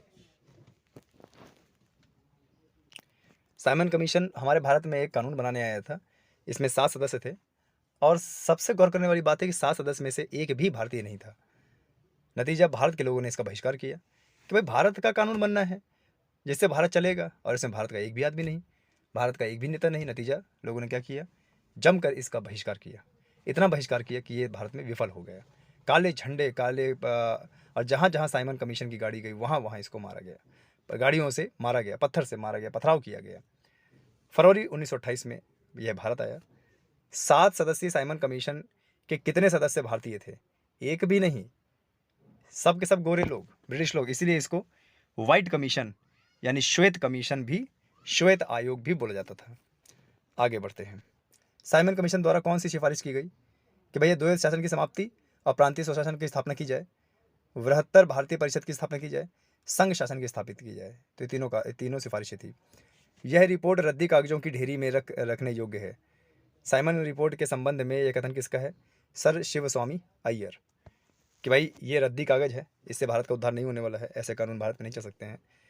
तो ये कथन थोड़ा सा इंपॉर्टेंट है, काफ़ी बार पूछा गया एग्जाम में, आप इसको स्क्रीनशॉट लेकर लिख लीजिएगा। नेहरू रिपोर्ट में प्रमुख रूप से कौन कौन सुझाव दिया गया था?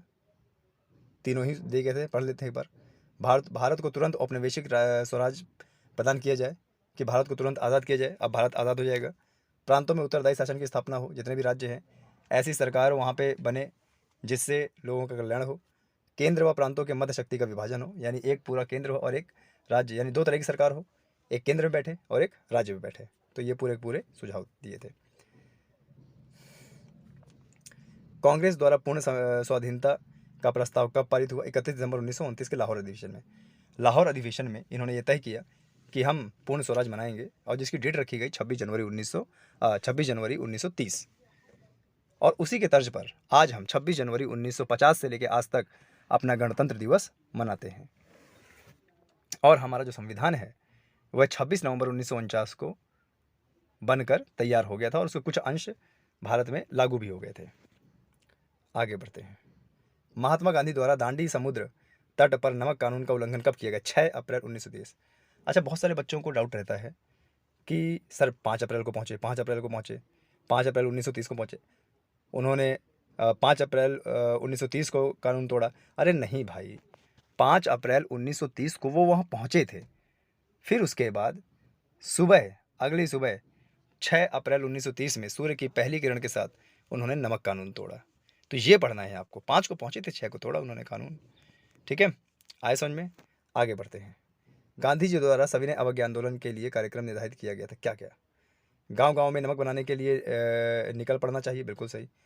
बहनों को शराब, अफीम और विदेशी वस्त्रों की दुकान पर धरना देना चाहिए, और हिंदुओं को अस्पृश्यता का त्याग करना चाहिए, ये उन्होंने कहा। सविनय अवज्ञा आंदोलन में यह उन्होंने निर्धारित किया कि सविनय अवज्ञा आंदोलन के तहत हम लोग हर गांव में नमक बनाएंगे, अपना खुद का नमक बनाएंगे। जो भी महिलाएं हैं, बहनें हैं, माँ हैं, बेटियां हैं, जहाँ शराब बिकती है, अफीम बिकता है, विदेशी वस्त्र बिकते हैं, वहाँ पर जाकर धरना दें। और जो हमारे देश में एक छुआछूत थी, पहले अस्पृश्यता थी, उसका अंत करें, यानी उपयुक्त सभी। आगे बढ़ते हैं। लंदन में ब्रिटिश सम्राट द्वारा प्रथम गोलमेज सम्मेलन का उद्घाटन कब किया गया? 12 नवंबर को। प्रथम गोलमेज सम्मेलन का उद्घाटन कब किया गया? 12 नवंबर को। गांधी इरविन समझौता कब हुआ? 5 मार्च 1931 को। ठीक है, गांधी इरविन समझौता बोलते हैं इसको। गांधी और इरविन के बीच में समझौता हुआ था। जब हमारी क्लास आएगी विस्तार रूप से, उसमें हम बताएंगे क्या था, अभी तो ये रिवीजन है।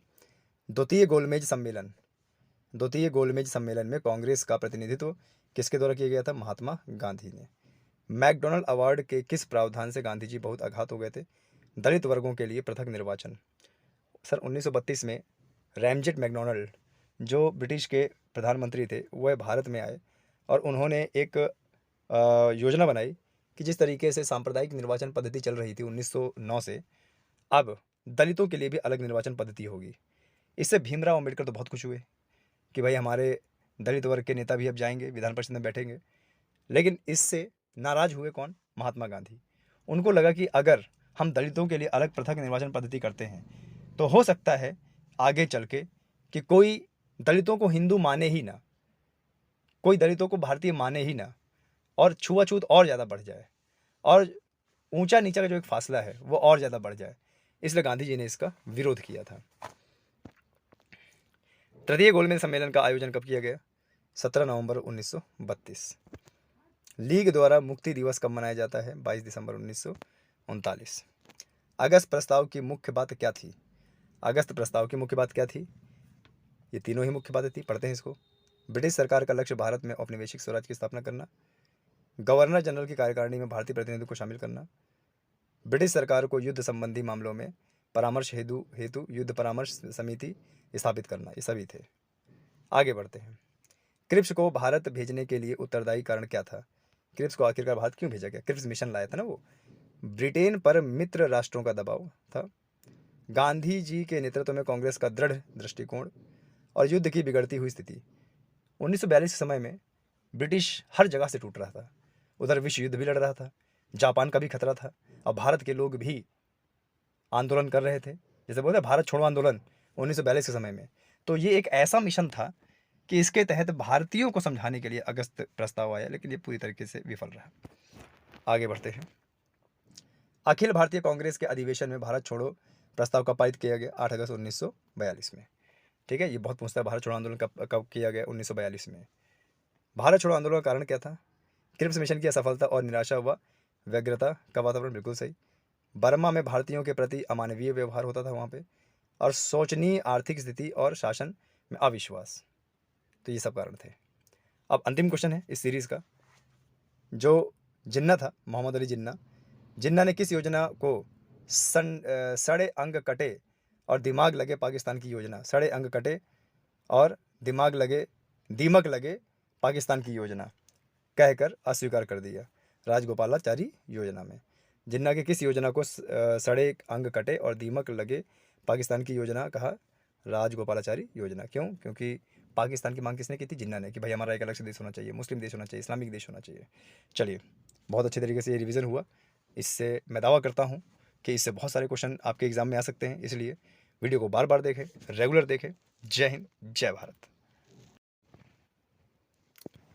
जय हिंद, वंदे मातरम। सभी छात्रों का सनराइज करियर एकेडमी में बहुत बहुत स्वागत है। सनराइज करियर एकेडमी की ऑनलाइन सीरीज, और चैनल को सब्सक्राइब करें, शेयर करें, कमेंट करें, ताकि बाकी भी इस निःशुल्क शिक्षा का प्रावधान ले सकें। आज का जो हमारा टॉपिक है वो है संविधान के 50 अति महत्वपूर्ण प्रश्न, जिनकी संभावनाएं एग्जाम में आने की बहुत ज़्यादा होती है।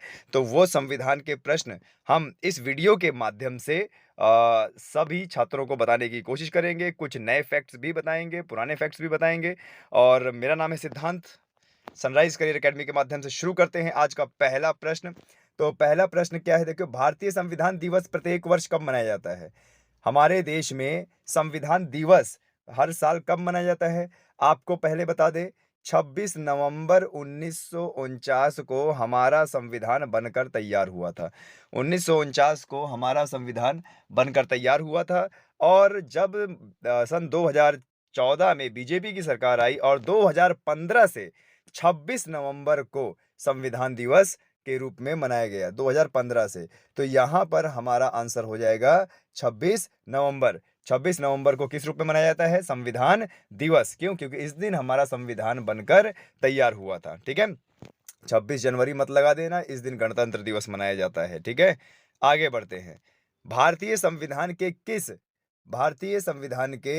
किस अनुच्छेद का संबंध युद्ध, बाहरी आक्रमण या सशस्त्र विद्रोह के कारण लगाए जाने आपातकाल है, तो वो है हमारा, देखिए आपको पहले बता दें कि आपातकाल 3 प्रकार के होते हैं, राष्ट्रीय आपातकाल, राष्ट्रपति शासन और वित्तीय आपातकाल। लेकिन यहाँ पर बात कर रहा है संबंध, अनुच्छेद का संबंध किससे है? युद्ध, बाहरी आक्रमण, आक्रमण और सशस्त्र विद्रोह। तो इस कंडीशन में लगता है हमारे देश में राष्ट्रीय आपातकाल। और हमारे देश के राष्ट्रपति अनुच्छेद 352 के तहत पूरे भारत में राष्ट्रीय आपातकाल लगाते हैं। तो देखो 2 तरीके के प्रश्न यहाँ पर बन रहे हैं कि सशस्त्र विद्रोह, बाहरी आक्रमण, बाह्य आक्रमण किस प्रकार का आपातकाल लगाया जाता है? तो आपातकाल लगाया जाता है राष्ट्रीय आपातकाल, और राष्ट्रीय आपातकाल का उल्लेख किसमें है? अनुच्छेद 352 में। और राष्ट्रपति लगाते हैं, कौन लगाता है? राष्ट्रपति आपातकाल लगाते हैं। तो इसका आंसर हो जाएगा ए, यानी 352। आगे बढ़ते हैं। भारतीय संविधान में समवर्ती सूची का प्रावधान कहां से लिया गया? वेरी इंपॉर्टेंट क्वेश्चन, स्टार लगा लीजिएगा और लिख लीजिएगा। देखिए भारतीय संविधान में जो समवर्ती सूची, पहली बात तो समवर्ती सूची क्या है? समवर्ती सूची ऐसी सूची है जिनके विषय में राज्य और केंद्र सरकार दोनों मिलकर कानून बना सकते हैं। ठीक है, तो ये है समवर्ती सूची, और समवर्ती सूची का प्रावधान हमने लिया है कहां से? ऑस्ट्रेलिया से। ठीक है, अच्छा इसमें आयरलैंड तो मत भूलिएगा, आयरलैंड से हमने राज्य के नीति निदेशक तत्व लिए हैं। क्या लिए हैं? राज्य के नीति निदेशक तत्व, भाग 4 और अनुच्छेद 36 से 51। ध्यान दीजिएगा, अनुच्छेद 36 से 51 भाग 4 हमारा राज्य के नीति निदेशक तत्व है, जो कि हमने आयरलैंड से लिया है। तो इसका उत्तर क्या हो जाएगा? ऑस्ट्रेलिया। समवर्ती सूची का प्रावधान हमने कहां से लिया है? ऑस्ट्रेलिया से लिया है। आगे बढ़ते हैं। 7वीं अनुसूची का संबंध किससे है? 7वीं अनुसूची का संबंध किससे है? क्या भाषा से है, केंद्र और राज्य के बीच के शक्तियों का विभाजन से है, राज्य के न्यायिक क्षेत्रों से, या पंचायती राज से है? तो 7वीं सूची का संबंध हमारा केंद्र और राज्यों के बीच शक्तियों के विभाजन से है। ठीक है, देखिए हमारे यहाँ 2 तरह की सरकार होती है, एक केंद्र लेवल की सरकार होती है, एक राज्य लेवल की सरकार होती है। केंद्र लेवल के सरकार की यानी पीएम, जिसको प्रधानमंत्री बोलते हैं, प्रधानमंत्री की कैबिनेट वाली सरकार, तो उनकी शक्तियां कुछ और होती हैं और राज्य की शक्तियां कुछ और होती हैं। क्लियर है? आया समझ में? तो हमारा जो 7वीं अनुसूची है वह किससे संबंधित है? 7वीं अनुसूची हमारा संबंधित है केंद्र और राज्यों के बीच शक्तियों के विभाजन से। ठीक है, अच्छा अनुसूची 8 पूछा जाता है बहुत ज्यादा। अनुसूची 8 संबंध है भाषाओं से। किससे? भाषा से। तो अनुसूची 8 में अभी तक हमारे संविधान में कितनी भाषाओं को मान्यता प्राप्त है? 22। तो 22 संवैधानिक भाषा हम बोल सकते हैं। ठीक है, अभी हाल ही में कौन सी भाषा जोड़ी गई है? तो अगर आपको ना पता हो कि अभी हाल ही में कौन सी भाषा जोड़ी गई है, तो ये ध्यान रखिएगा, एक कोड वर्ड BDMS। क्या है? BDMS। बी से है बोडो, डी से है डोगरी, एम से है मैथिली और एस से है संथाली। तो ये 4 भाषाएं अभी हाल ही में जोड़ी गई हैं 8वीं अनुसूची में। और 8वीं अनुसूची में हमारी कितनी भाषाओं को संवैधानिक मान्यता प्राप्त है? 22 भाषाओं को संवैधानिक मान्यता प्राप्त है। ठीक है, तो इस तरीके से आप क्वेश्चन को करना है। यही क्वेश्चन बार बार पूछे जाते हैं संविधान के, रिपीटेडली, बार बार। ठीक है, आगे बढ़ते हैं। भारतीय संविधान के ब्रिटिश संविधान से क्या नहीं लिया है? हमने अपने भारतीय संविधान में ब्रिटिश संविधान से क्या नहीं लिया है? तो देखो ऑप्शन देखो, संसदीय शासन, एकल नागरिकता, मौलिक अधिकार, कैबिनेट सिस्टम। तो आपको बता दें, सबसे पहले मैंने क्या लिया है उसकी बात करता हूं।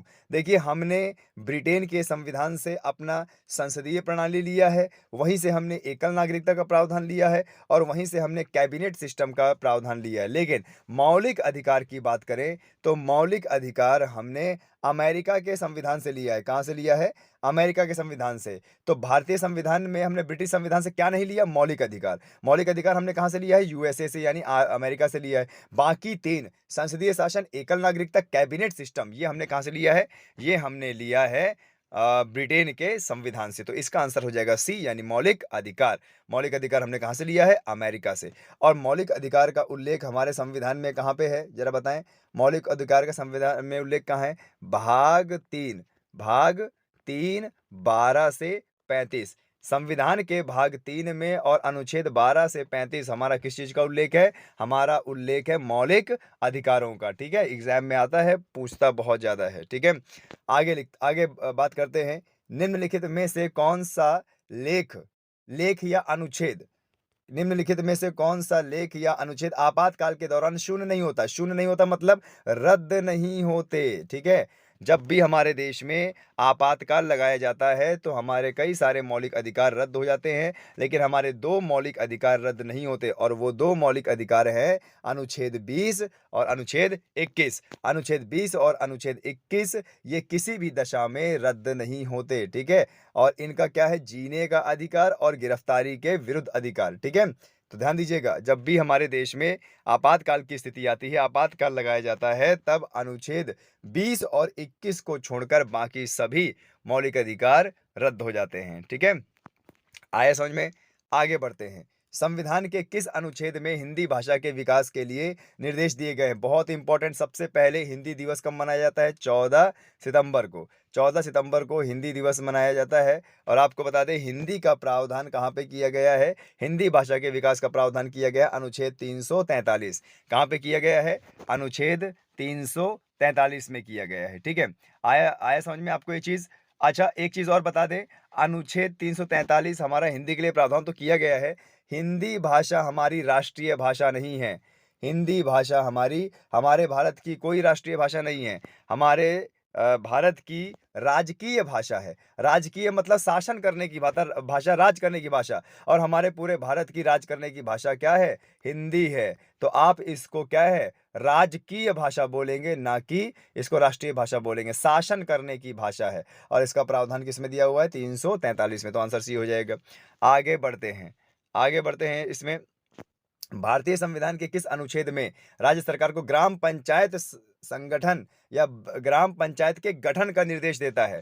भारतीय संविधान के किस अनुच्छेद में राज्य सरकार को ग्राम पंचायत के गठन का निर्देश देता है? तो ये क्वेश्चन आप बहुत रट लीजिएगा, क्योंकि यह क्वेश्चन हमारा संविधान के भाग 4 से है। और संविधान के भाग 4 अनुच्छेद 36 से 51, अनुच्छेद 36 से 51। और गांधी जी ने कहा था कि अगर हमें देश का विकास करना है तो उसकी इकाई क्या होनी चाहिए? गांव। गांव से देश का विकास होगा। और अनुच्छेद 40 कहता है, भाग 4 का, देखिए ध्यान दीजिएगा, ये बहुत बार बार एग्जाम में पूछता है। राज्य के नीति निदेशक तत्व का अनुच्छेद है ये।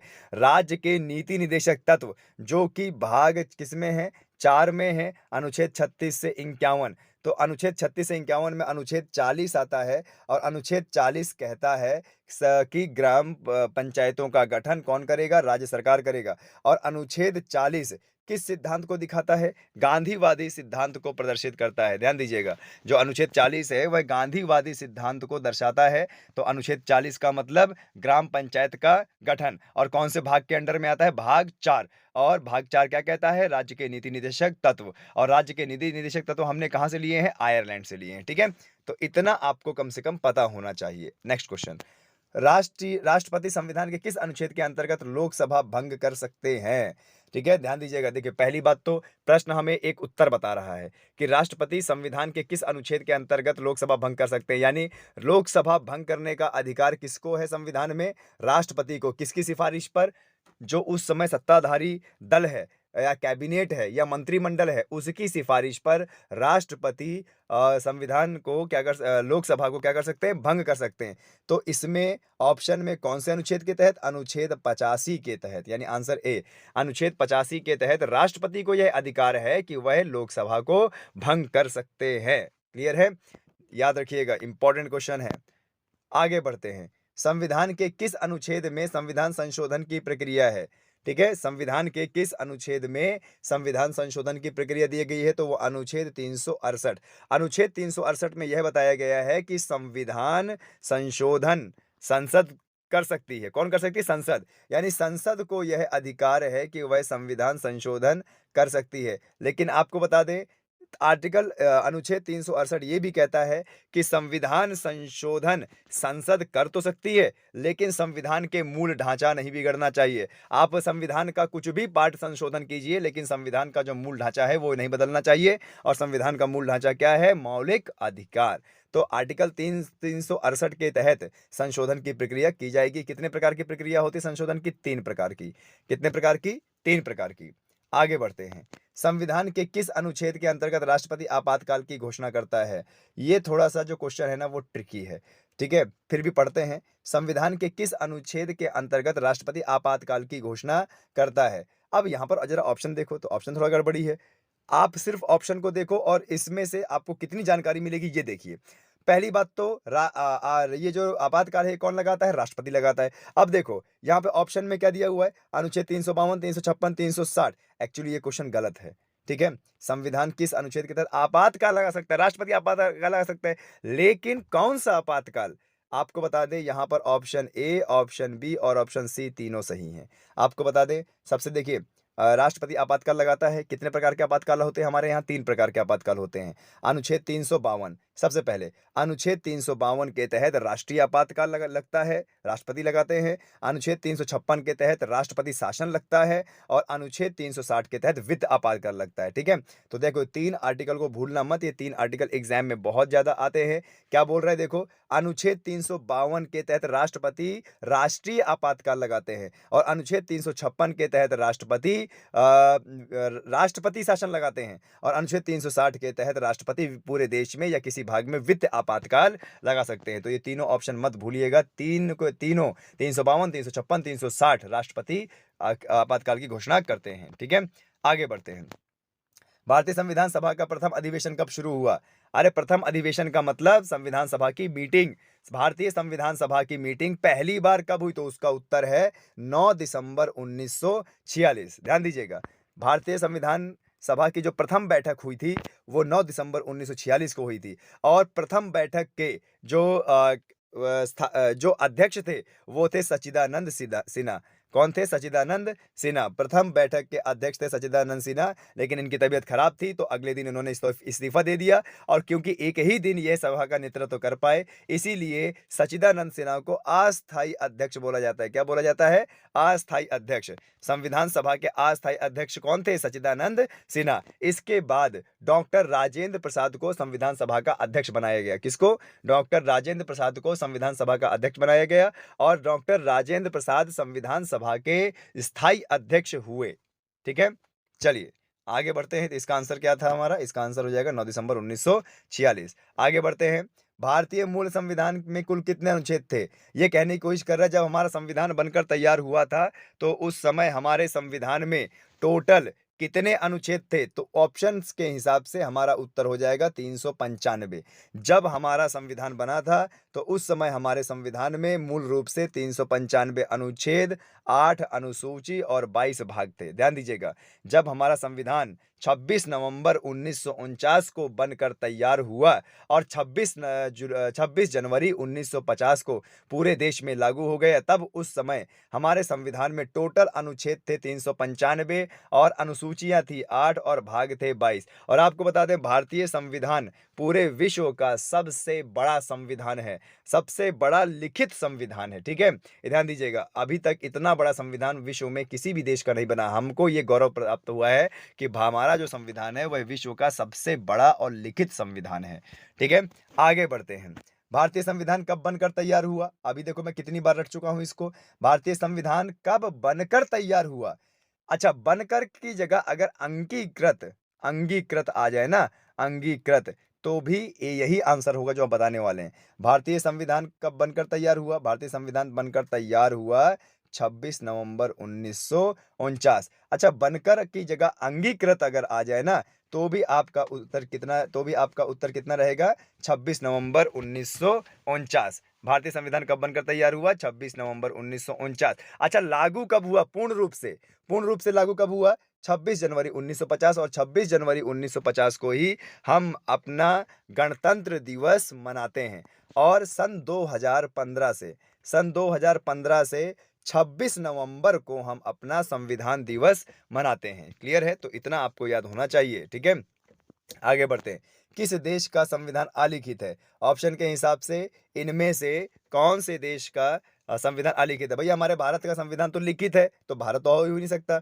और अमेरिका का संविधान भी क्या है? लिखित है। फ्रांस का संविधान भी लिखित है, तो बचा कौन? ब्रिटेन का संविधान अलिखित है। ब्रिटेन का संविधान परंपरागत संविधान है, परंपरागत नियम कानून के हिसाब से चलता है ब्रिटेन का संविधान। तो ब्रिटेन का संविधान कैसा है?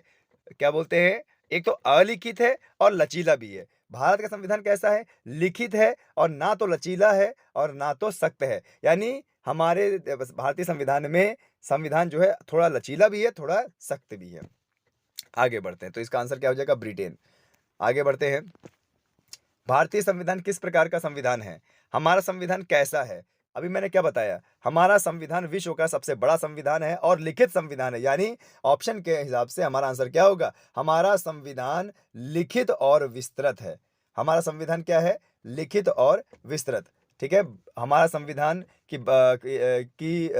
आप बोल सकते हो नेचर कैसा है? ये लिखित है और विश्व का सबसे लंबा, सबसे बड़ा संविधान है। आंसर सी हो जाएगा इसका। और आगे बढ़ते हैं। किसने कहा था भारतीय संविधान वकीलों का स्वर्ग है? यह किसने कहा था? Very important question. किसने कहा था कि हमारा जो संविधान है वह वकीलों का स्वर्ग है? तो प्रोफेसर आइवरी जेनिंग्स ने यह कहा था कि भारतीय संविधान वकीलों का स्वर्ग है, ठीक है? आगे बढ़ते हैं। किसने संविधान सभा में 13 दिसंबर 1946 को प्रस्ताव किया था? उद्देशिका प्रस्ताव प्रस्ताव दिया था। ये बहुत इंपॉर्टेंट क्वेश्चन है। पहली बात ध्यान दीजिएगा, 13 दिसंबर 1946 को हमारे संविधान सभा की तीसरी बैठक हुई थी और दूसरी बैठक कब हुई थी? 11 दिसंबर को। पहली बैठक 9 दिसंबर 1946, दूसरी बैठक 11 दिसंबर और तीसरी बैठक 13 दिसंबर। 13 दिसंबर 1946 को पंडित जवाहरलाल नेहरू ने उद्देश्य प्रस्ताव पेश किया था संविधान सभा के सामने और 1 महीने बाद संविधान सभा ने इस उद्देश्य प्रस्ताव को पारित कर दिया था। पंडित जवाहरलाल नेहरू ने उद्देश्य प्रस्ताव ये कहाँ से लिया था? अमेरिका के संविधान से। और इसमें लिखी जाने वाली भाषा हमने कहाँ से ली थी? ऑस्ट्रेलिया से। तो हमारा जो प्रस्तावना है, हमारा जो प्रियम्बल है, उसकी जो भाषा है वो कहाँ से लिया गया था? ऑस्ट्रेलिया से। और उसका जो प्रस्ताव है ये कहाँ से लिया गया था? अमेरिका से। और इसको पंडित जवाहरलाल नेहरू ने 13 दिसंबर 1946 को संविधान सभा के सामने प्रस्ताव पेश किया, ठीक है? तो इतना आंसर आ जाना, इसका आंसर है सी। आगे बढ़ते हैं। डॉक्टर अंबेडकर किस समिति के अध्यक्ष थे? तो ये बच्चे को पता है कि हमारे अंबेडकर साहब, जिन्होंने इतने बड़े संविधान की रचना कर दी और देश में सभी वर्गों को बराबर कर दिया, इतने बड़े व्यक्ति जिन्होंने महिलाओं का पक्ष धर के महिलाओं को भी आगे बढ़ाने की बात किया, यही कारण है कि आज एक एसटी वर्ग की महिला हमारे देश की राष्ट्रपति बनी है। तो आपको बता दें, हमारे जो भीमराव अंबेडकर थे, यह प्रारूप समिति के अध्यक्ष थे। किसके? प्रारूप समिति के अध्यक्ष थे। और प्रारूप समिति में टोटल कितने लोग थे? 7 लोग थे। इसीलिए यही कारण है, इतना बड़ा संविधान बनाया तो इसीलिए डॉक्टर अंबेडकर को भारतीय संविधान का जनक कहा जाता है, ठीक है? तो इसका उत्तर क्या हो जाएगा? प्रारूप समिति। आगे बढ़ते हैं। संविधान में न्यायिक समीक्षा की व्यवस्था किस संविधान से ली गई है? आपको बता दें, हमारे संविधान में जितनी भी चीजें हैं तो यह विश्व के अलग अलग संविधान से लिया गया था और हमें जहां से जो चीज अच्छी लगी वो चीज हमने अपने संविधान में रख लिया। तो संविधान में न्यायिक समीक्षा का व्यवस्था कहां से लिया गया है? तो न्यायिक समीक्षा का प्रावधान हमने लिया है अमेरिका से। अमेरिका के संविधान से न्यायिक समीक्षा का प्रावधान हमने लिया है। ध्यान दीजिएगा, ये बहुत बड़ी चीज है जो हमने अपने संविधान में अंगीकृत किया। आगे बढ़ते हैं। आगे बढ़ते हैं। क्या बोल रहा है? संविधान सभा के द्वारा संविधान निर्माण में कितना समय लगा? ये बहुत बार पूछा गया है और ये विवादित भी है और लोग इसकी आलोचना भी करते हैं, लेकिन मैं आपको बताता हूँ इसकी आलोचना नहीं करनी चाहिए। हमारे संविधान को बनने में पूरा का पूरा 2 वर्ष 11 महीने 18 दिन लगे।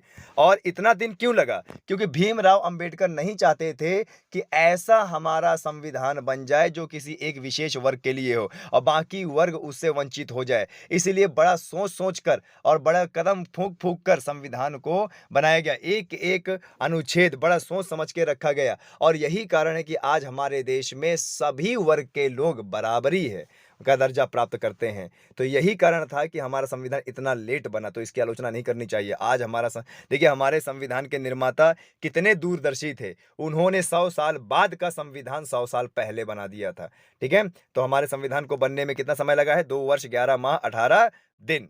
आगे बढ़ते हैं। भारतीय संविधान किसने बनाया था?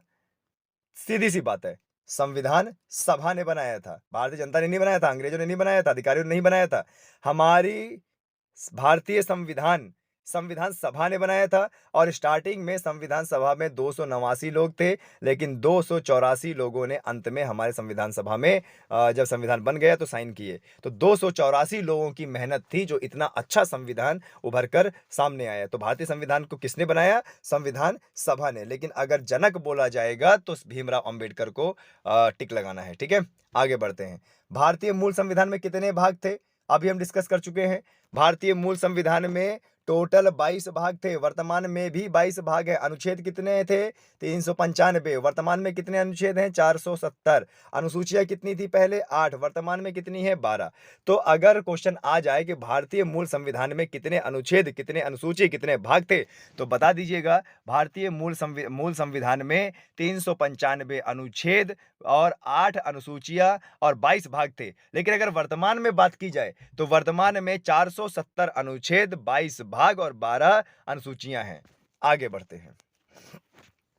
42वें संविधान संशोधन अधिनियम की अनेक आपत्तिजनक अंशों को रद्द करने के लिए कौन सा संशोधन अधिनियम किया गया था? आपको बता दें, इंदिरा गांधी की सरकार थी और समय चल रहा था 1976, और इंदिरा गांधी ने 1976 में 42वां संशोधन पेश किया।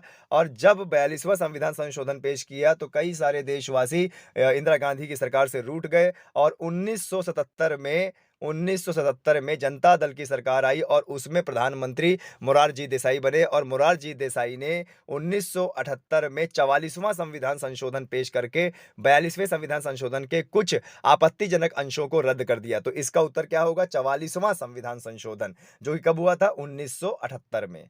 क्लियर है? आगे बढ़ते हैं। किस संविधान संशोधन के एक्ट के तहत मतदाताओं की उम्र 21 से 18 कर दी? ये बहुत बार एग्जाम में पूछा जा रहा है, आजकल तो बहुत ही ज्यादा पूछा जा रहा है। किस संविधान संशोधन, ध्यान दीजिएगा, किस संविधान संशोधन एक्ट के तहत मतदाताओं की आयु 21 वर्ष से घटाकर 18 वर्ष कर दी? 61वें संविधान संशोधन। 61वें संविधान संशोधन के तहत पहले उम्र क्या थी मतदाताओं की? 21। अब कितनी? 18। यानी 18 साल का व्यक्ति अब वयस्क है, और 18 साल का व्यक्ति सरकार चुनने में मदद कर सकता है, डिसीजन ले सकता है, नौकरी कर सकता है। आगे बढ़ते हैं। संविधान के किस भाग एवं अनुच्छेद में संविधान संशोधन की प्रक्रिया है? अभी थोड़ी देर पहले हमने पढ़ा था। संविधान के किस भाग में एवं अनुच्छेद में संविधान संशोधन की प्रक्रिया है? तो भाग 20 अनुच्छेद 368। भाग 20 अनुच्छेद 368 में संविधान संशोधन की प्रक्रिया है। और संविधान संशोधन कौन कर सकता है? संविधान संशोधन संसद कर सकती है। और संविधान संशोधन की प्रक्रिया किस सदन से की जा सकती है? किसी भी सदन से। संशोधन की प्रक्रिया चाहे लोकसभा से करो, चाहे राज्यसभा से करो, कोई दिक्कत की बात नहीं है। तो इसका आंसर क्या हो जाएगा? बी। आगे बढ़ते हैं। निम्नलिखित में से भारतीय संविधान का कौन सा संशोधन पंचायती राज व्यवस्था से संवैधानिक दर्जा प्राप्त करता है? तो क्या 71वां है, 72वां है, कौन सा है? 73वां संविधान संशोधन। ध्यान दीजिएगा, 73वां संविधान संशोधन पंचायती राज्यों को संवैधानिक दर्जा देता था, और 73वां संविधान संशोधन के तहत पंचायती राज्यों को संवैधानिक दर्जा प्राप्त हुआ। 73वां संविधान, अच्छा, 73 के बाद हुआ था 74वां संविधान संशोधन।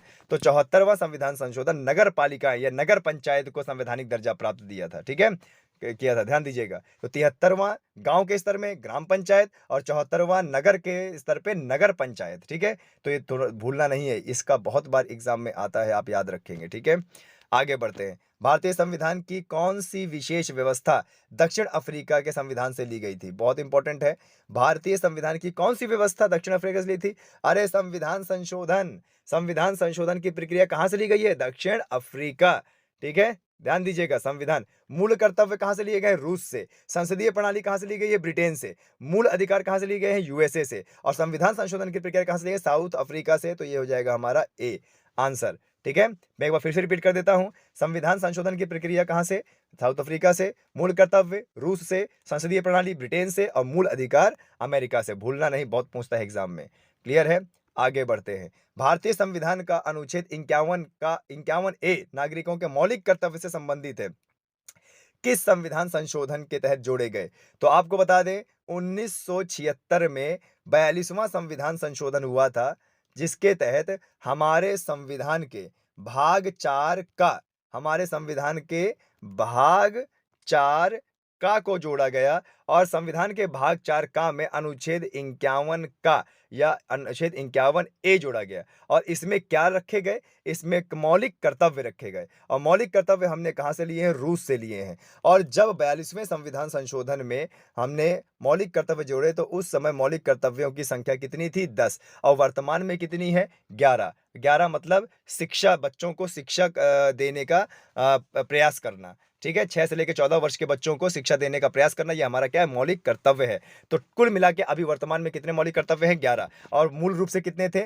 10। कब जोड़े गए? 42वें संविधान संशोधन 1976। कहां से लिए गए हैं? रूस से लिए गए हैं। आगे बढ़ते हैं। संविधान संशोधन कितने प्रकार के होते हैं? पिछली बार बता चुका हूँ अभी। संविधान संशोधन 3 प्रकार के होते हैं। एक होता है साधारण बहुमत, एक होता है 2 तिहाई विशेष बहुमत और 2 तिहाई बहुमत, और तीसरा होता है विशेष बहुमत प्लस आधे से ज़्यादा राज्य के विधान सभाओं की संस्तुति। ध्यान दीजिएगा, 3 प्रकार के हमारे संविधान संशोधन होते हैं। एक तो कौन सा? 3। तो कौन-कौन सा होता है? एक होता है साधारण बहुमत से पारित हो जाना, एक कौन-सा होता है विशेष बहुमत से यानी 2 तिहाई बहुमत से, एक कौन-सा विशेष बहुमत पद प्लस आधे से ज़्यादा राज्यों की संस्तुति। ठीक है?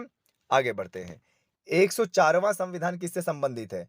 आप देखिए, क्वेश्चन बहुत अच्छा है, आजकल बहुत ज़्यादा पूछा जा रहा है। अभी वर्तमान में या हाल ही में हुआ है 104वां संविधान संशोधन। आपने सुना होगा ईडब्ल्यूएस। क्या सुना होगा? EWS, economical weaker section. हमारे देश के ऐसे लोग जो बहुत ज़्यादा गरीब हैं, इकोनॉमिक तरीके से, आर्थिक तरीके से पिछड़े हुए हैं, उनको सरकार ने ईडब्ल्यूएस का आरक्षण दिया कि आर्थिक पिछड़े वर्गों को आगे बढ़ाया जाए। तो इसका आंसर क्या हो जाएगा? 104वां संविधान संशोधन किससे संबंधित है? केंद्र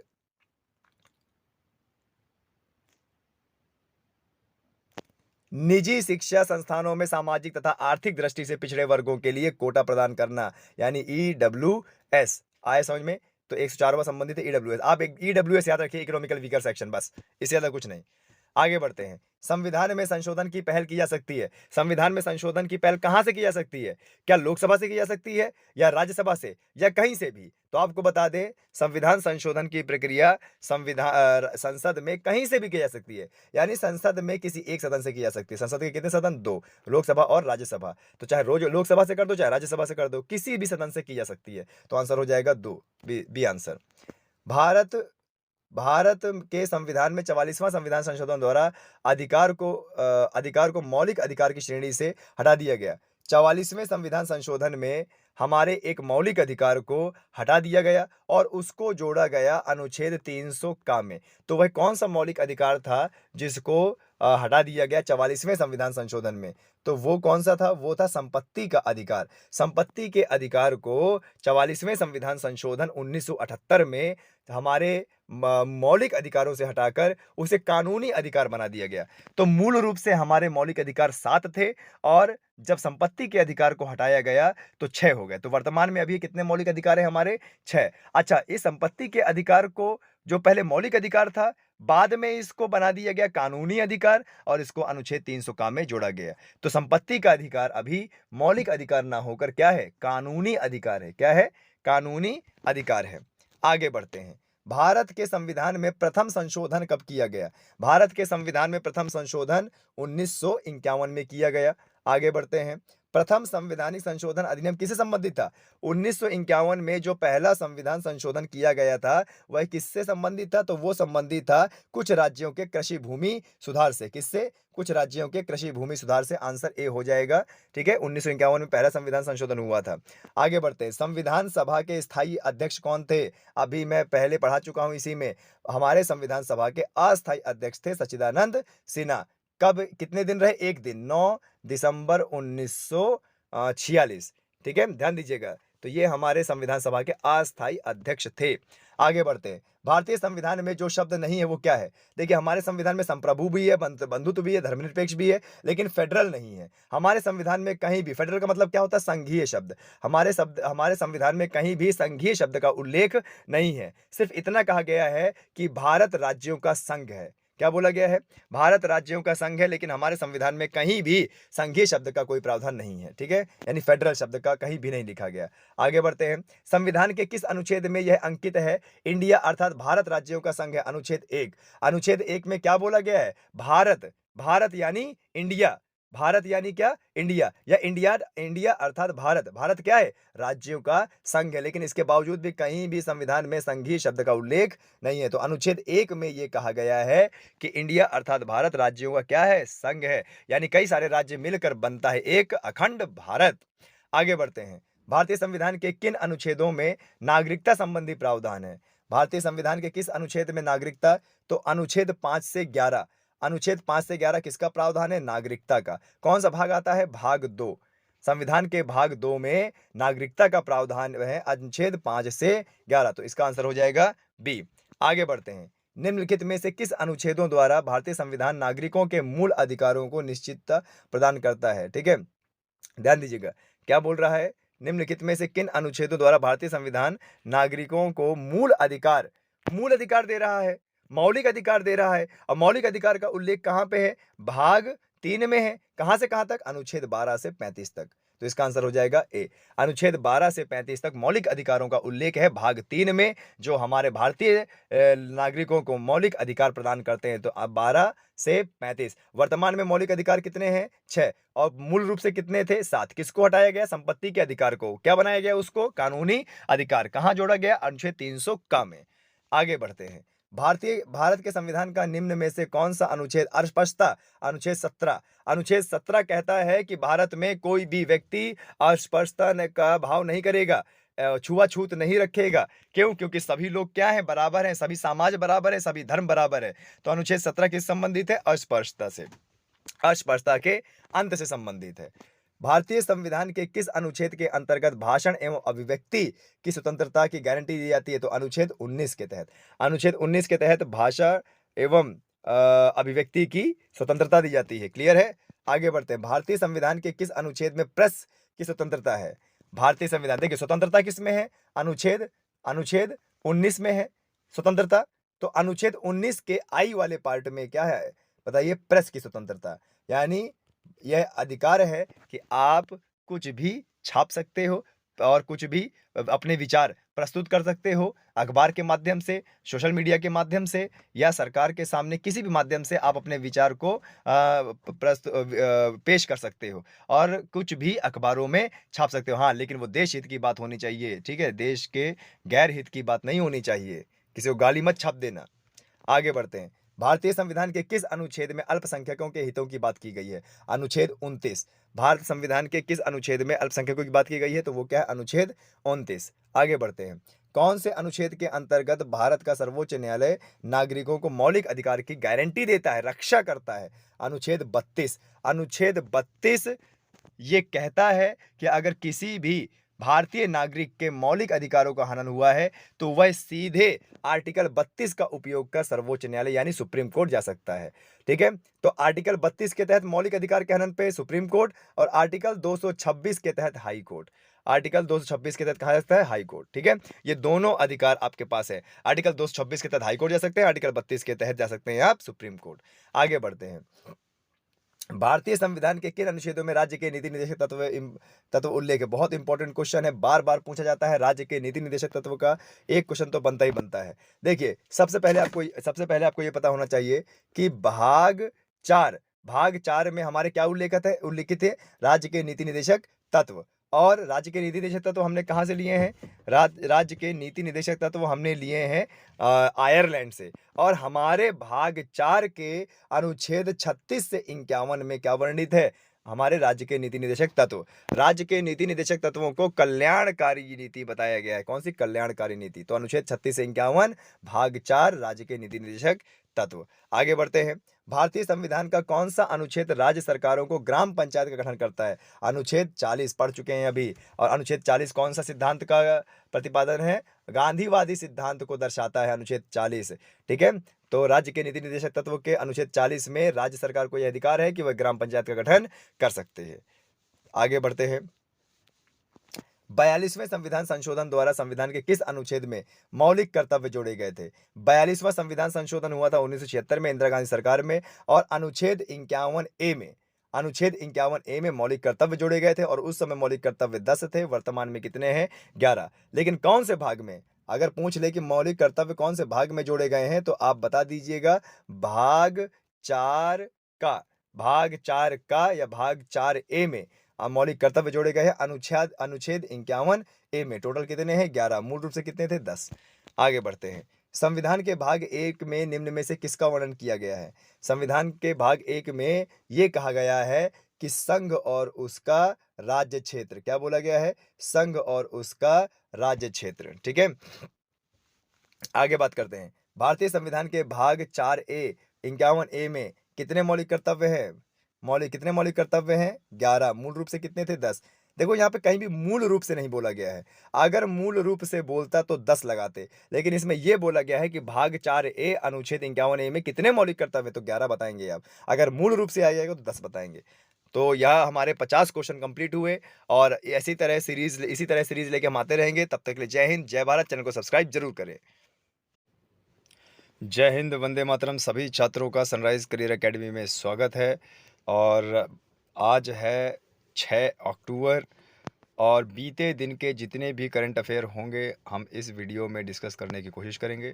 सुबह के 5 बज गए हैं, सभी छात्र ऑनलाइन आ जाएं और सबसे पहले चैनल को लाइक करें, सब्सक्राइब करें और जहां-जहां चैनल को शेयर कर सकते हैं शेयर करें। अपने साथ-साथ दूसरों का भी भला करें। निःशुल्क शिक्षा के साथ सनराइज़ करियर एकेडमी के माध्यम से आज के करंट अफेयर्स। तो चलिए शुरू करते हैं। 6 अक्टूबर 2022 current affair sunrise career academy के ऑनलाइन क्लासेस के माध्यम से। तो सबसे पहला क्वेश्चन है हमारा, हाल ही में किस राज्य के मुख्यमंत्री ने पुलिस की सहायता के लिए ऐप लॉन्च किया? हाल ही में किस राज्य के मुख्यमंत्री ने पुलिस की सहायता के लिए एक ऐप लॉन्च किया है? तो वो क्या है? हिमाचल प्रदेश। क्या है? हिमाचल प्रदेश। ठीक है, तो हिमाचल प्रदेश की सरकार ने, मुख्यमंत्री ने पुलिस की सहायता के लिए एक ऐप लॉन्च किया है। और जब भी हिमाचल की बात आती है ध्यान दीजिएगा, कुल्लू मनाली कहाँ पे है? हिमाचल प्रदेश में है। और हिमाचल प्रदेश एक आपको बता दें जम्मू कश्मीर से नीचे वाला हिस्सा है और हिमाचल प्रदेश में कुमाऊं हिमालय है। जो इतनी बड़ी हिमालय पर्वत श्रृंखला है उसका क्या है? कुमाऊं हिमालय है। यानी आप बोल सकते हो जो उत्तराखंड और हिमाचल प्रदेश में जो हमारे हिमालय की श्रृंखला है, कौन सी है, कौन सा हिमालय बोलेंगे उसको? कुमाऊं हिमालय। और रोहतांग दर्रा भी यहीं पर ही है। रोहतांग दर्रा भी है और यहाँ से कई सारी नदियाँ निकलती हैं जो पंजाब को सिंचित करते हुए आगे पाकिस्तान में निकल जाती हैं। ठीक है, तो इसका आंसर हो जाएगा हिमाचल प्रदेश। आगे बढ़ते हैं। किस राज्य के कृषि मंत्री सुधाकर सिंह ने हाल ही में इस्तीफा दिया है? किस राज्य के कृषि मंत्री सुधाकर सिंह ने हाल ही में इस्तीफा दिया है? वो क्या है? बिहार है। बिहार में अभी सत्ता परिवर्तन हुआ है। आरजेडी और गठबंधन की सरकार, नीतीश सरकार बनी है और उसमें जैसे तेज प्रताप को कुछ डिपार्टमेंट दिए गए हैं। तो अभी हाल ही में जो बिहार सरकार में सत्ता परिवर्तन हुआ है, इसमें कृषि मंत्री ने उनके सुधाकर सिंह जो हैं उन्होंने इस्तीफ़ा दिया है। और अगर बात करें अब बिहार की, तो देखो बिहार अपना नेपाल से बाउंड्री बनाता है और बिहार आज के समय में अति पिछड़ा राज्य है जहाँ पर हर चीज़ का सूचकांक बहुत ज़्यादा कम है। गरीबी बहुत ज़्यादा है वहाँ पर और भुखमरी बहुत ज़्यादा है, भ्रष्टाचार बहुत ज़्यादा है, शिक्षा भी बहुत कम है वहाँ पर। लेकिन इसके बावजूद भी बिहार शिक्षा के क्षेत्र में धीरे धीरे अब आगे बढ़ रहा है। और बिहार की अगर बात करें तो देखो बिहार में जो कोसी नदी है, कोसी नदी बिहार का शोक कही जाती है। और बिहार में पूरे भारत में सबसे ज़्यादा लीची होती है और बिहार में ही लीची अनुसंधान केंद्र है। और बिहार की बात करें तो बिहार में एक गया नाम की जगह है जहाँ पर हमारे गौतम बुद्ध भगवान को ज्ञान की प्राप्ति हुई थी उरुवेला के जंगलों में निरंजना नदी के किनारे। ठीक है, तो इसलिए उसको बोध गया भी बोला जाता है। चलिए आगे बढ़ते हैं। बिहार से ही सन 2000 में एक राज्य काटा गया था जिसका नाम है झारखंड। ठीक है, चलिए आगे बढ़ते हैं। हाल ही में 2022 में सिंगापुर फार्मूला 1 ग्रैंड प्रिक्स किसने जीता?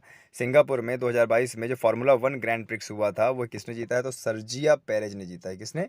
सर्जिया पेरेज ने जीता है। ठीक है, देखिए जिसमें जितने भी इसमें राज्यों के नाम आ रहे हैं या देश के नाम आ रहे हैं, तो आगे वाली स्लाइड में इसके मैप भी हैं। तो हम इसमें मैप भी दिखाने की आपको कोशिश करेंगे कि जैसे बिहार हम पढ़ते हैं, इसमें झारखंड पढ़ते हैं या हिमाचल प्रदेश पढ़ते हैं, तो आप वास्तव में भारत के मैप में ये है कहाँ? क्योंकि मैपिंग का देखो एक ना एक क्वेश्चन हर एग्ज़ाम में आता है। ठीक है, तो सर्जिया पेरेज ने 2022 सिंगापुर फार्मूला 1 ग्रैंड प्रिक्स जीता है। आगे बढ़ते हैं। क्वेश्चन नंबर 4, किस राज्य में हाल ही में बेस्ट फार्मिंग स्टेट का द्वितीय पुरस्कार मिला है? किस राज्य को हाल ही में बेस्ट परफॉर्मिंग स्टेट का द्वितीय पुरस्कार मिला? वो है छत्तीसगढ़। क्या है? छत्तीसगढ़।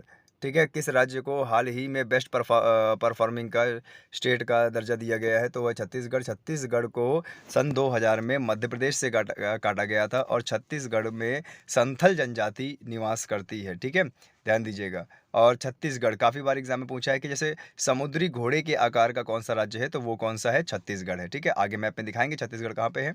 आगे बढ़ते हैं। हाल ही में 400 T20 मैच खेलने वाले हाल ही में 400 टी20 मैच खेलने वाले पहले भारतीय खिलाड़ी कौन बने, तो वो है रोहित शर्मा। ठीक है, चलिए आगे बढ़ते हैं। अब थोड़ा सा ये अगली स्लाइड में मैप की बात कर लेते हैं। ठीक है,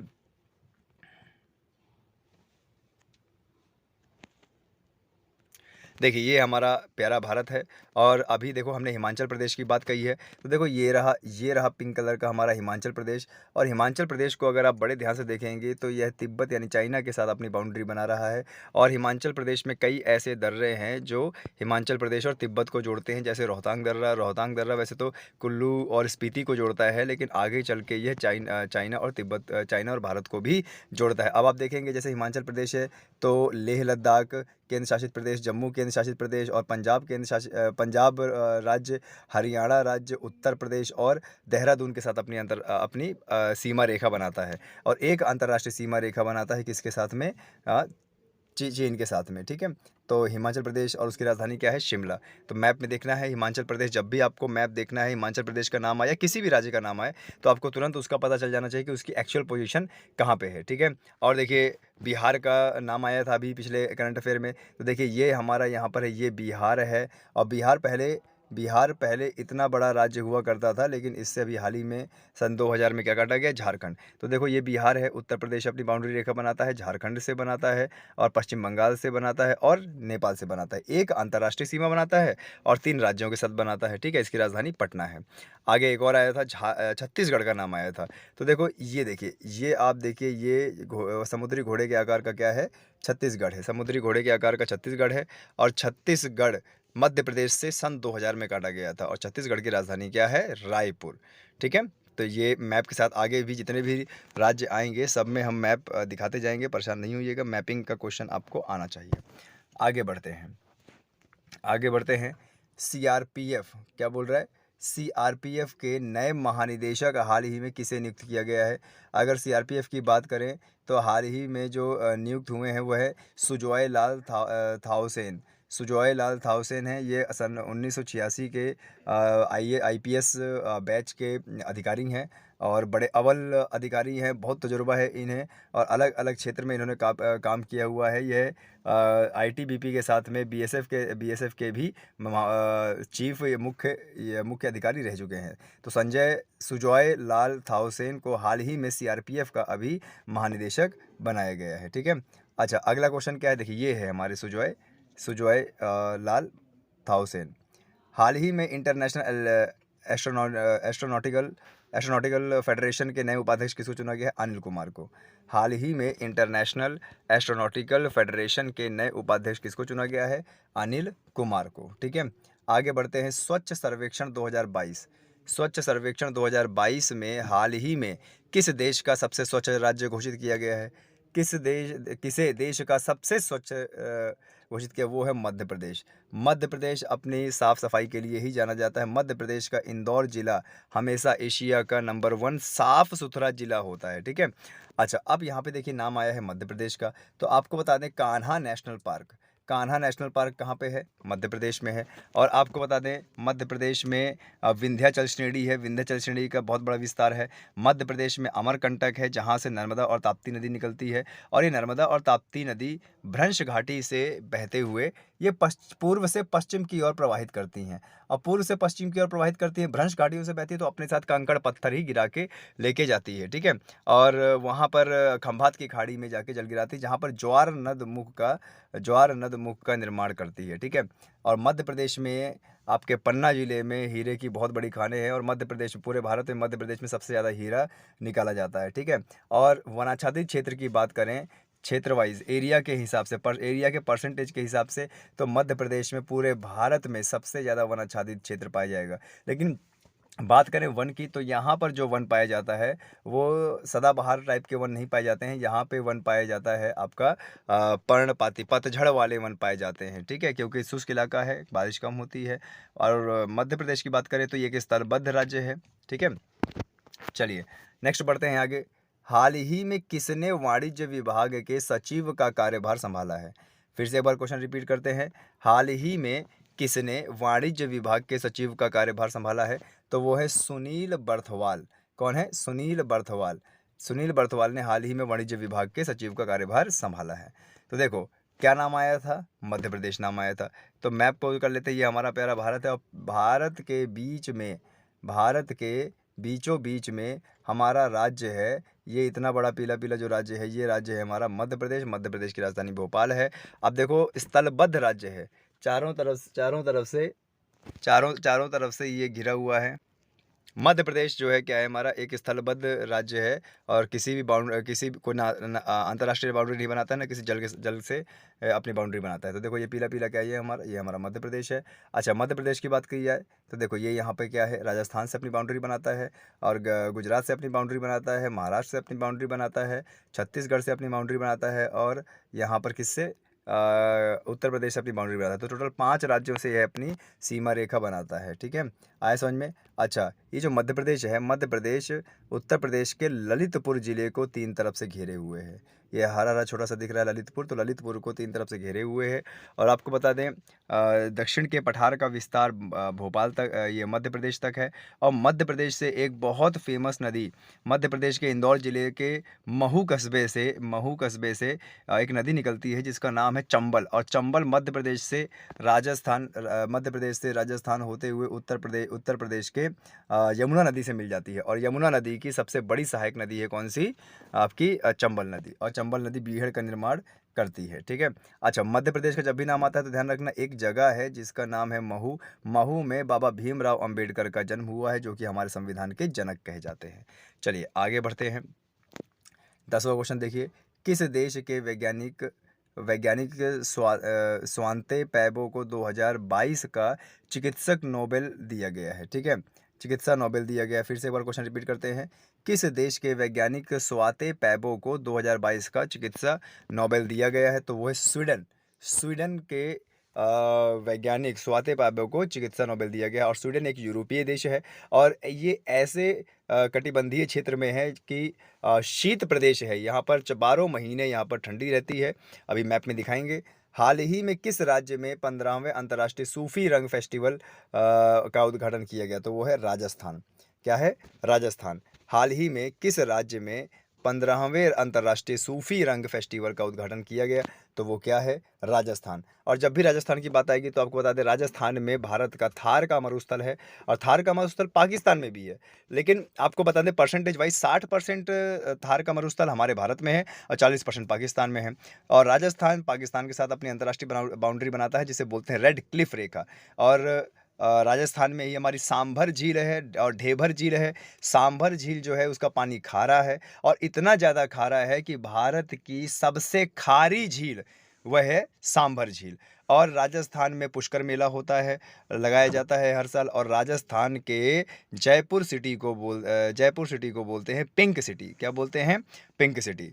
और आपको बता दें, राजस्थान ही भारत में क्षेत्रफल के हिसाब से सबसे बड़ा राज्य है। क्षेत्रफल के हिसाब से सबसे बड़ा राज्य कौन सा है? राजस्थान। दूसरे नंबर पे मध्य प्रदेश, तीसरे नंबर पे महाराष्ट्र और चौथे नंबर पे आता है हमारा उत्तर प्रदेश। चलिए इसको मैप में दिखाएंगे आगे। आगे बढ़ते हैं। किस मंत्री ने हाल ही में राज्य आपदा शमन कोष जारी करने की मंजूरी दी है? किस मंत्री ने हाल ही में राज्य आपदा शमन कोष जारी करने की अनुमति दी है? तो वो है हमारे अमित शाह। कौन है? अमित शाह। अमित शाह ने हाल ही में अभी मंजूरी दी है। और अमित शाह हमारे क्या है? गृह मंत्रालय संभाल रखा है, गृह मंत्री हैं हमारे अमित शाह। इनकी बहुत अच्छी नीति रहती है और देश के हित की हमेशा बात करते हैं। और देखिए देश में जैसे जो हमारे राज्य हैं, जो अभी पाक अधिकृत कश्मीर में है जो हिस्सा, तो उनको भी लेने की कोशिश चल रही है, अपने आप में एक बहुत अच्छी बात है। चलिए आगे बढ़ते हैं। प्रश्न नंबर 13 है, हाल ही में संपन्न रक्तदान अमृत महोत्सव किस राज्य का दूसरा स्थान मिला है? ठीक है, हाल ही में संपन्न रक्तदान अमृत महोत्सव में किस राज्य को दूसरा स्थान मिला है? वो क्या है? उत्तराखंड।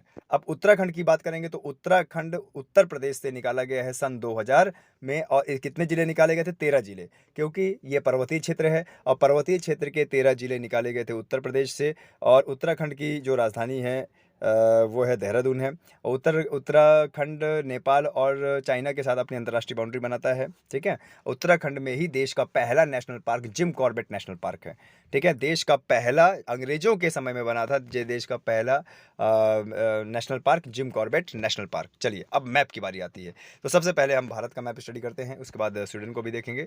देखिए ये हमारा उत्तर प्रदेश है, सॉरी ये हमारा, देखो ये राजस्थान है, पिंक पिंक जो दिख रहा है ये हमारा राजस्थान है। और राजस्थान की बात करें तो देखिए पाकिस्तान के साथ अपनी अंतर्राष्ट्रीय बाउंड्री बनाता है। और पाकिस्तान के इतने इलाके में, सॉरी राजस्थान के इतने इलाके में ये क्या है, हमारा थार का मरुस्थल। और यहीं पर अत्यधिक गर्मी होती है, 51-52 डिग्री तक टेम्परेचर जाता है। और यहाँ पर हमारी बॉर्डर सिक्योरिटी फोर्स ड्यूटी देती है। और यहाँ पर औसतन जो वर्षा होती है वो 10 सेंटीमीटर होती है, इतनी कम वर्षा। यहाँ पर कांटीले वन पाए जाते हैं, ऐसे वन दूर दूर पौधे होते हैं, नागफनी हो गया, जैसे खजूर हो गया, बबूल हो गया, ऐसे कटीले वन यहाँ पे पाए जाते हैं, ठीक है। अब अगर राजस्थान की हम बात करें तो देखो राजस्थान किसके साथ अपनी बाउंड्री बनाता है, ऊपर पंजाब है, इधर हरियाणा है, और उत्तर प्रदेश है, मध्य प्रदेश है, और गुजरात है, और एक अंतर्राष्ट्रीय बाउंड्री बनाता है। और राजस्थान से लूनी नदी निकलती है। और आपको बता दें राजस्थान सूखा क्षेत्र है। और राजस्थान में ही सतलज नदी से एक नहर निकाली गई है जिसको नाम है इंदिरा गांधी नहर, जो भारत की सबसे बड़ी मानव निर्मित नहर है। और आपको बता दें ये नहर राजस्थान के सूखे क्षेत्र को सिंचित करती है, ठीक है। अच्छा, और कौन सा मैप आया था, ये उत्तराखंड का मैप आया था। तो देखिए उत्तराखंड ये रहा, उत्तराखंड की राजधानी देहरादून है। और उत्तराखंड को कहाँ से निकाला गया है, उत्तर प्रदेश से। कब निकाला गया, सन 2000 में। कितने जिले निकाले गए थे, 13 जिले निकाले गए थे। और तिब्बत के साथ अपनी बाउंड्री बनाता है, नेपाल के साथ अपनी बाउंड्री बनाता है। और अगर राज्यों की बात करें तो देखो हिमाचल प्रदेश के साथ बाउंड्री बनाता है और उत्तर प्रदेश के साथ अपनी बाउंड्री बनाता है, ठीक है। और देहरादून में ही मसूरी है जहाँ पर आईएएस की ट्रेनिंग होती है, ठीक है। सॉरी ये उत्तराखंड में ही मसूरी है जहाँ पर आईएएस की ट्रेनिंग होती है। अब हम देख लेते हैं वर्ल्ड का मैप, ठीक है। अब हम देख लेते हैं वर्ल्ड का मैप। वर्ल्ड का मैप देखिए, ये वर्ल्ड का मैप है, ठीक है। ये किसका मैप है, वर्ल्ड का मैप है। और देखो ये हमारा एशिया है, ये अफ्रीका है, ये उत्तरी अमेरिका है, ये दक्षिणी अमेरिका है, ठीक है। लेकिन अगर इसकी बात करें तो देखो ये है यूरोप। और यूरोप में ये जो रेड रेड दिख रहा है ये हमारा क्या है, स्वीडन। आप देख रहे हैं कि यहाँ पर कहीं हमारी भूमध्य रेखा है, भूमध्य रेखा के ऊपर की ओर है। और भूमध्य के रेखा के चाहे उत्तर की ओर जाओगे और दक्षिण की ओर जाओगे तो तापमान में क्या होती है, कमी होती है। और ये एक ऐसा प्रदेश है, फ्रिजिड जोन है। फ्रिजिड जोन का मतलब यहाँ 12 महीने सर्दी होती है, यूरोप का देश है। और यहाँ पर आप देखिए अटलांटिक सागर से अपनी बाउंड्री बनाता है। एस के आकार का हमारा अटलांटिक सागर है, इसके साथ अपनी बाउंड्री बनाता है। छोटे मोटे सागर भी हैं जैसे नॉर्वे का सागर यहाँ पे, ठीक है। तो ये है यहाँ पे स्वीडन, इसको भूलना नहीं है। अंतर्राष्ट्रीय और भारत की मैपिंग एग्जाम में ज़रूर आता है। आगे बढ़ते हैं, 14वें क्वेश्चन की बात करते हैं। किसे हाल ही में Indo American chamber of commerce के नए अध्यक्ष के रूप में चुना गया है। फिर से एक बार क्वेश्चन रिपीट करते हैं, किसे हाल ही में Indo American chamber of commerce के नए अध्यक्ष के रूप में चुना गया है, तो वो है ललित भसीन। कौन है, ललित भसीन। ललित भसीन है, ठीक है। हाल ही में 36वें राष्ट्रीय खेलों हरियाणा के अविनाश ने कौन सा पदक जीता है। हाल ही में, ये देखो ये है हमारे कौन, ललित भसीन है। आगे बढ़ते हैं, हाल ही में 36वें राष्ट्रीय खेलों खेलों हरियाणा के अवनीश ने कौन सा पदक जीता है, तो उन्होंने स्वर्ण पदक जीता है इसमें। ये देखो हमने देश की गौरव की बात है, कितनी अच्छी बात है। खेलों में, राष्ट्रीय खेलों में स्वर्ण पदक ले रहे हैं, यानी उनका कहीं ना कहीं प्रैक्टिस बहुत अच्छा है और खेल बहुत अच्छा है। आगे बढ़ते हैं, होलोग्राफिक तकनीक के लिए हाल ही में एयरटेल ने किसके साथ साझेदारी की है। होलोग्राफिक तकनीक के लिए हाल ही में एयरटेल जो कंपनी है, जो सिम प्रोवाइड कराती है, एयरटेल पेमेंट बैंक भी है, तो ये किसके साथ साझेदारी करें, नोकिया कंपनी के साथ। किसके साथ, नोकिया कंपनी के साथ। कहाँ की कंपनी है नोकिया, नोकिया फिनलैंड की कंपनी है। और नोकिया ने इतने मजबूत मोबाइल एक समय में बनाए थे कि उनको तोड़ना बड़ा मुश्किल होता था। 3-3, 4-4 मंजिल से भी अगर गिर जाए तो वह टूटते नहीं थे। आगे बात करते हैं, हाल ही में यूनिसेफ की रिपोर्ट के अनुसार यदि लड़कियों को शिक्षा प्रदान की जाए तो बाल विवाह कितने प्रतिशत कम हो सकता है। देखो कितना अच्छी बात इन्होंने बोली है यूनिसेफ ने, कि अगर यूनिसेफ की रिपोर्ट के अनुसार अगर यदि लड़कियों को हम पढ़ाना चालू कर दें, उन्हें शिक्षा देना चालू कर दें, तो लगभग बाल विवाह 80% तक कम हो जाएगा। बाल विवाह नहीं करना चाहिए। देखिए सबका राइट है, सबका अधिकार है पढ़ना, तो लड़कियों को भी बराबर लड़कों के बराबर पढ़ाना चाहिए और उनकी तुरंत शादी नहीं कराना चाहिए। इससे उनका बौद्धिक विकास, मानसिक विकास नहीं हो पाता है, शारीरिक विकास भी अच्छे से नहीं हो पाता है। नतीजा शादी के बाद खूब सारी बीमारियां होती हैं और मरने के चांसेस ज़्यादा रहते हैं। ये अपने आप में एक गलत बात है। आगे बढ़ते हैं, देखिए महिलाएं एवं बाल विकास मंत्रालय द्वारा हाल ही में पोषण उत्सव आयोजन कहाँ किया गया है, नई दिल्ली में। महिला एवं बाल विकास मंत्रालय हाल ही में पोषण उत्सव आयोजन कहाँ पे किया गया है? नई दिल्ली में किया गया है। नई दिल्ली हमारे देश की राजधानी है, आए समझ में। और दिल्ली में ही हमारा राष्ट्रपति भवन है, संसद है, सुप्रीम कोर्ट है, कुतुब मीनार है और लाल किला है, पुराना किला है। ठीक है, आगे बढ़ते हैं। हाल ही में भारत और किस देश के बीच विदेशी कार्यालय परामर्श को दूसरा दौर आयोजित किया? नाइजीरिया में। कहाँ पे? फिर से एक बार पढ़ते हैं। हाल ही में भारत और किस देश के बीच विदेशी कार्यालय परामर्श को दूसरा दौर आयोजित किया गया? नाइजीरिया में। नाइजीरिया एक अफ्रीकन देश है, ठीक है, इसको मैप में दिखाएंगे। किस स्थान ने भारत के प्रतिष्ठित विरासत वस्त्र शिल्प की सूची का अनावरण किया है? किस संस्थान ने, सॉरी संस्थान बोल रहा हूँ मैं, किस संस्थान ने भारत के प्रतिष्ठित विरासत वस्त्र शिल्प की सूची को अनावरण किया? यूनेस्को। किसने? यूनेस्को। तो अब थोड़ा सा यूनेस्को के बारे में पढ़ लेते हैं। यूनेस्को का फुल फॉर्म होता है United Nation Educational Scientific and Cultural Organisation. ठीक है, फिर से एक बार पढ़ते हैं। ये जो यूनेस्को दिया हुआ है, यूनेस्को का फुल फॉर्म क्या होता है? यूनेस्को का फुल फॉर्म होता है the United Nation Educational Scientific and Cultural Organisation. UNESCO की स्थापना विश्व में हुई थी 16 नवंबर 1945। कब हुई थी? 16 नवंबर 1945। और हेडक्वार्टर कहाँ है इसका? पेरिस में। ये बहुत पूछता है एग्जाम में, ठीक है, तो फुल फॉर्म और स्थापना कब हुई थी और हेडक्वार्टर कब है, ये बहुत पूछता है, ठीक है। तो यहाँ पर हमारे एक बार मैप में फिर से देख लेते हैं। नई दिल्ली का नाम आया है, तो देखो ये नई दिल्ली का नाम आया है, तो देख लेते हैं। यहाँ पर हमारा छोटा सा है नई दिल्ली, जो हरियाणा और उत्तर प्रदेश के बीच में दबा हुआ है। और इस दिल्ली के अगल बगल का इलाका बोलते हैं राष्ट्रीय राजधानी क्षेत्र। ठीक है, चलिए आगे बढ़ते हैं। अब नाइजीरिया देश आया था, तो उसको ज़रा मैप में देख लेते हैं। देखिए ये क्या है? ये है हमारा अफ्रीका महाद्वीप। और अफ्रीका महाद्वीप में ये अटलांटिक महासागर में बाउंड्री बनाने वाला नाइजीरिया देश है। और यहाँ पर अत्यधिक गर्मी होती है, क्योंकि सूर्य की किरणें लंबवत पड़ती हैं। और यहाँ पर जनजातीय लोग ज़्यादा निवास करते हैं। गरीब देश है, भूखमरी ज़्यादा होती है यहाँ पर। ठीक है, तो चलिए यहाँ पर हमारे करंट अफेयर के आज 6 अक्टूबर के 20 क्वेश्चन कंप्लीट हुए। चैनल को खूब सब्सक्राइब कीजिए और करंट अफेयर यूँ ही रोज़ आते रहेंगे 5 बजे।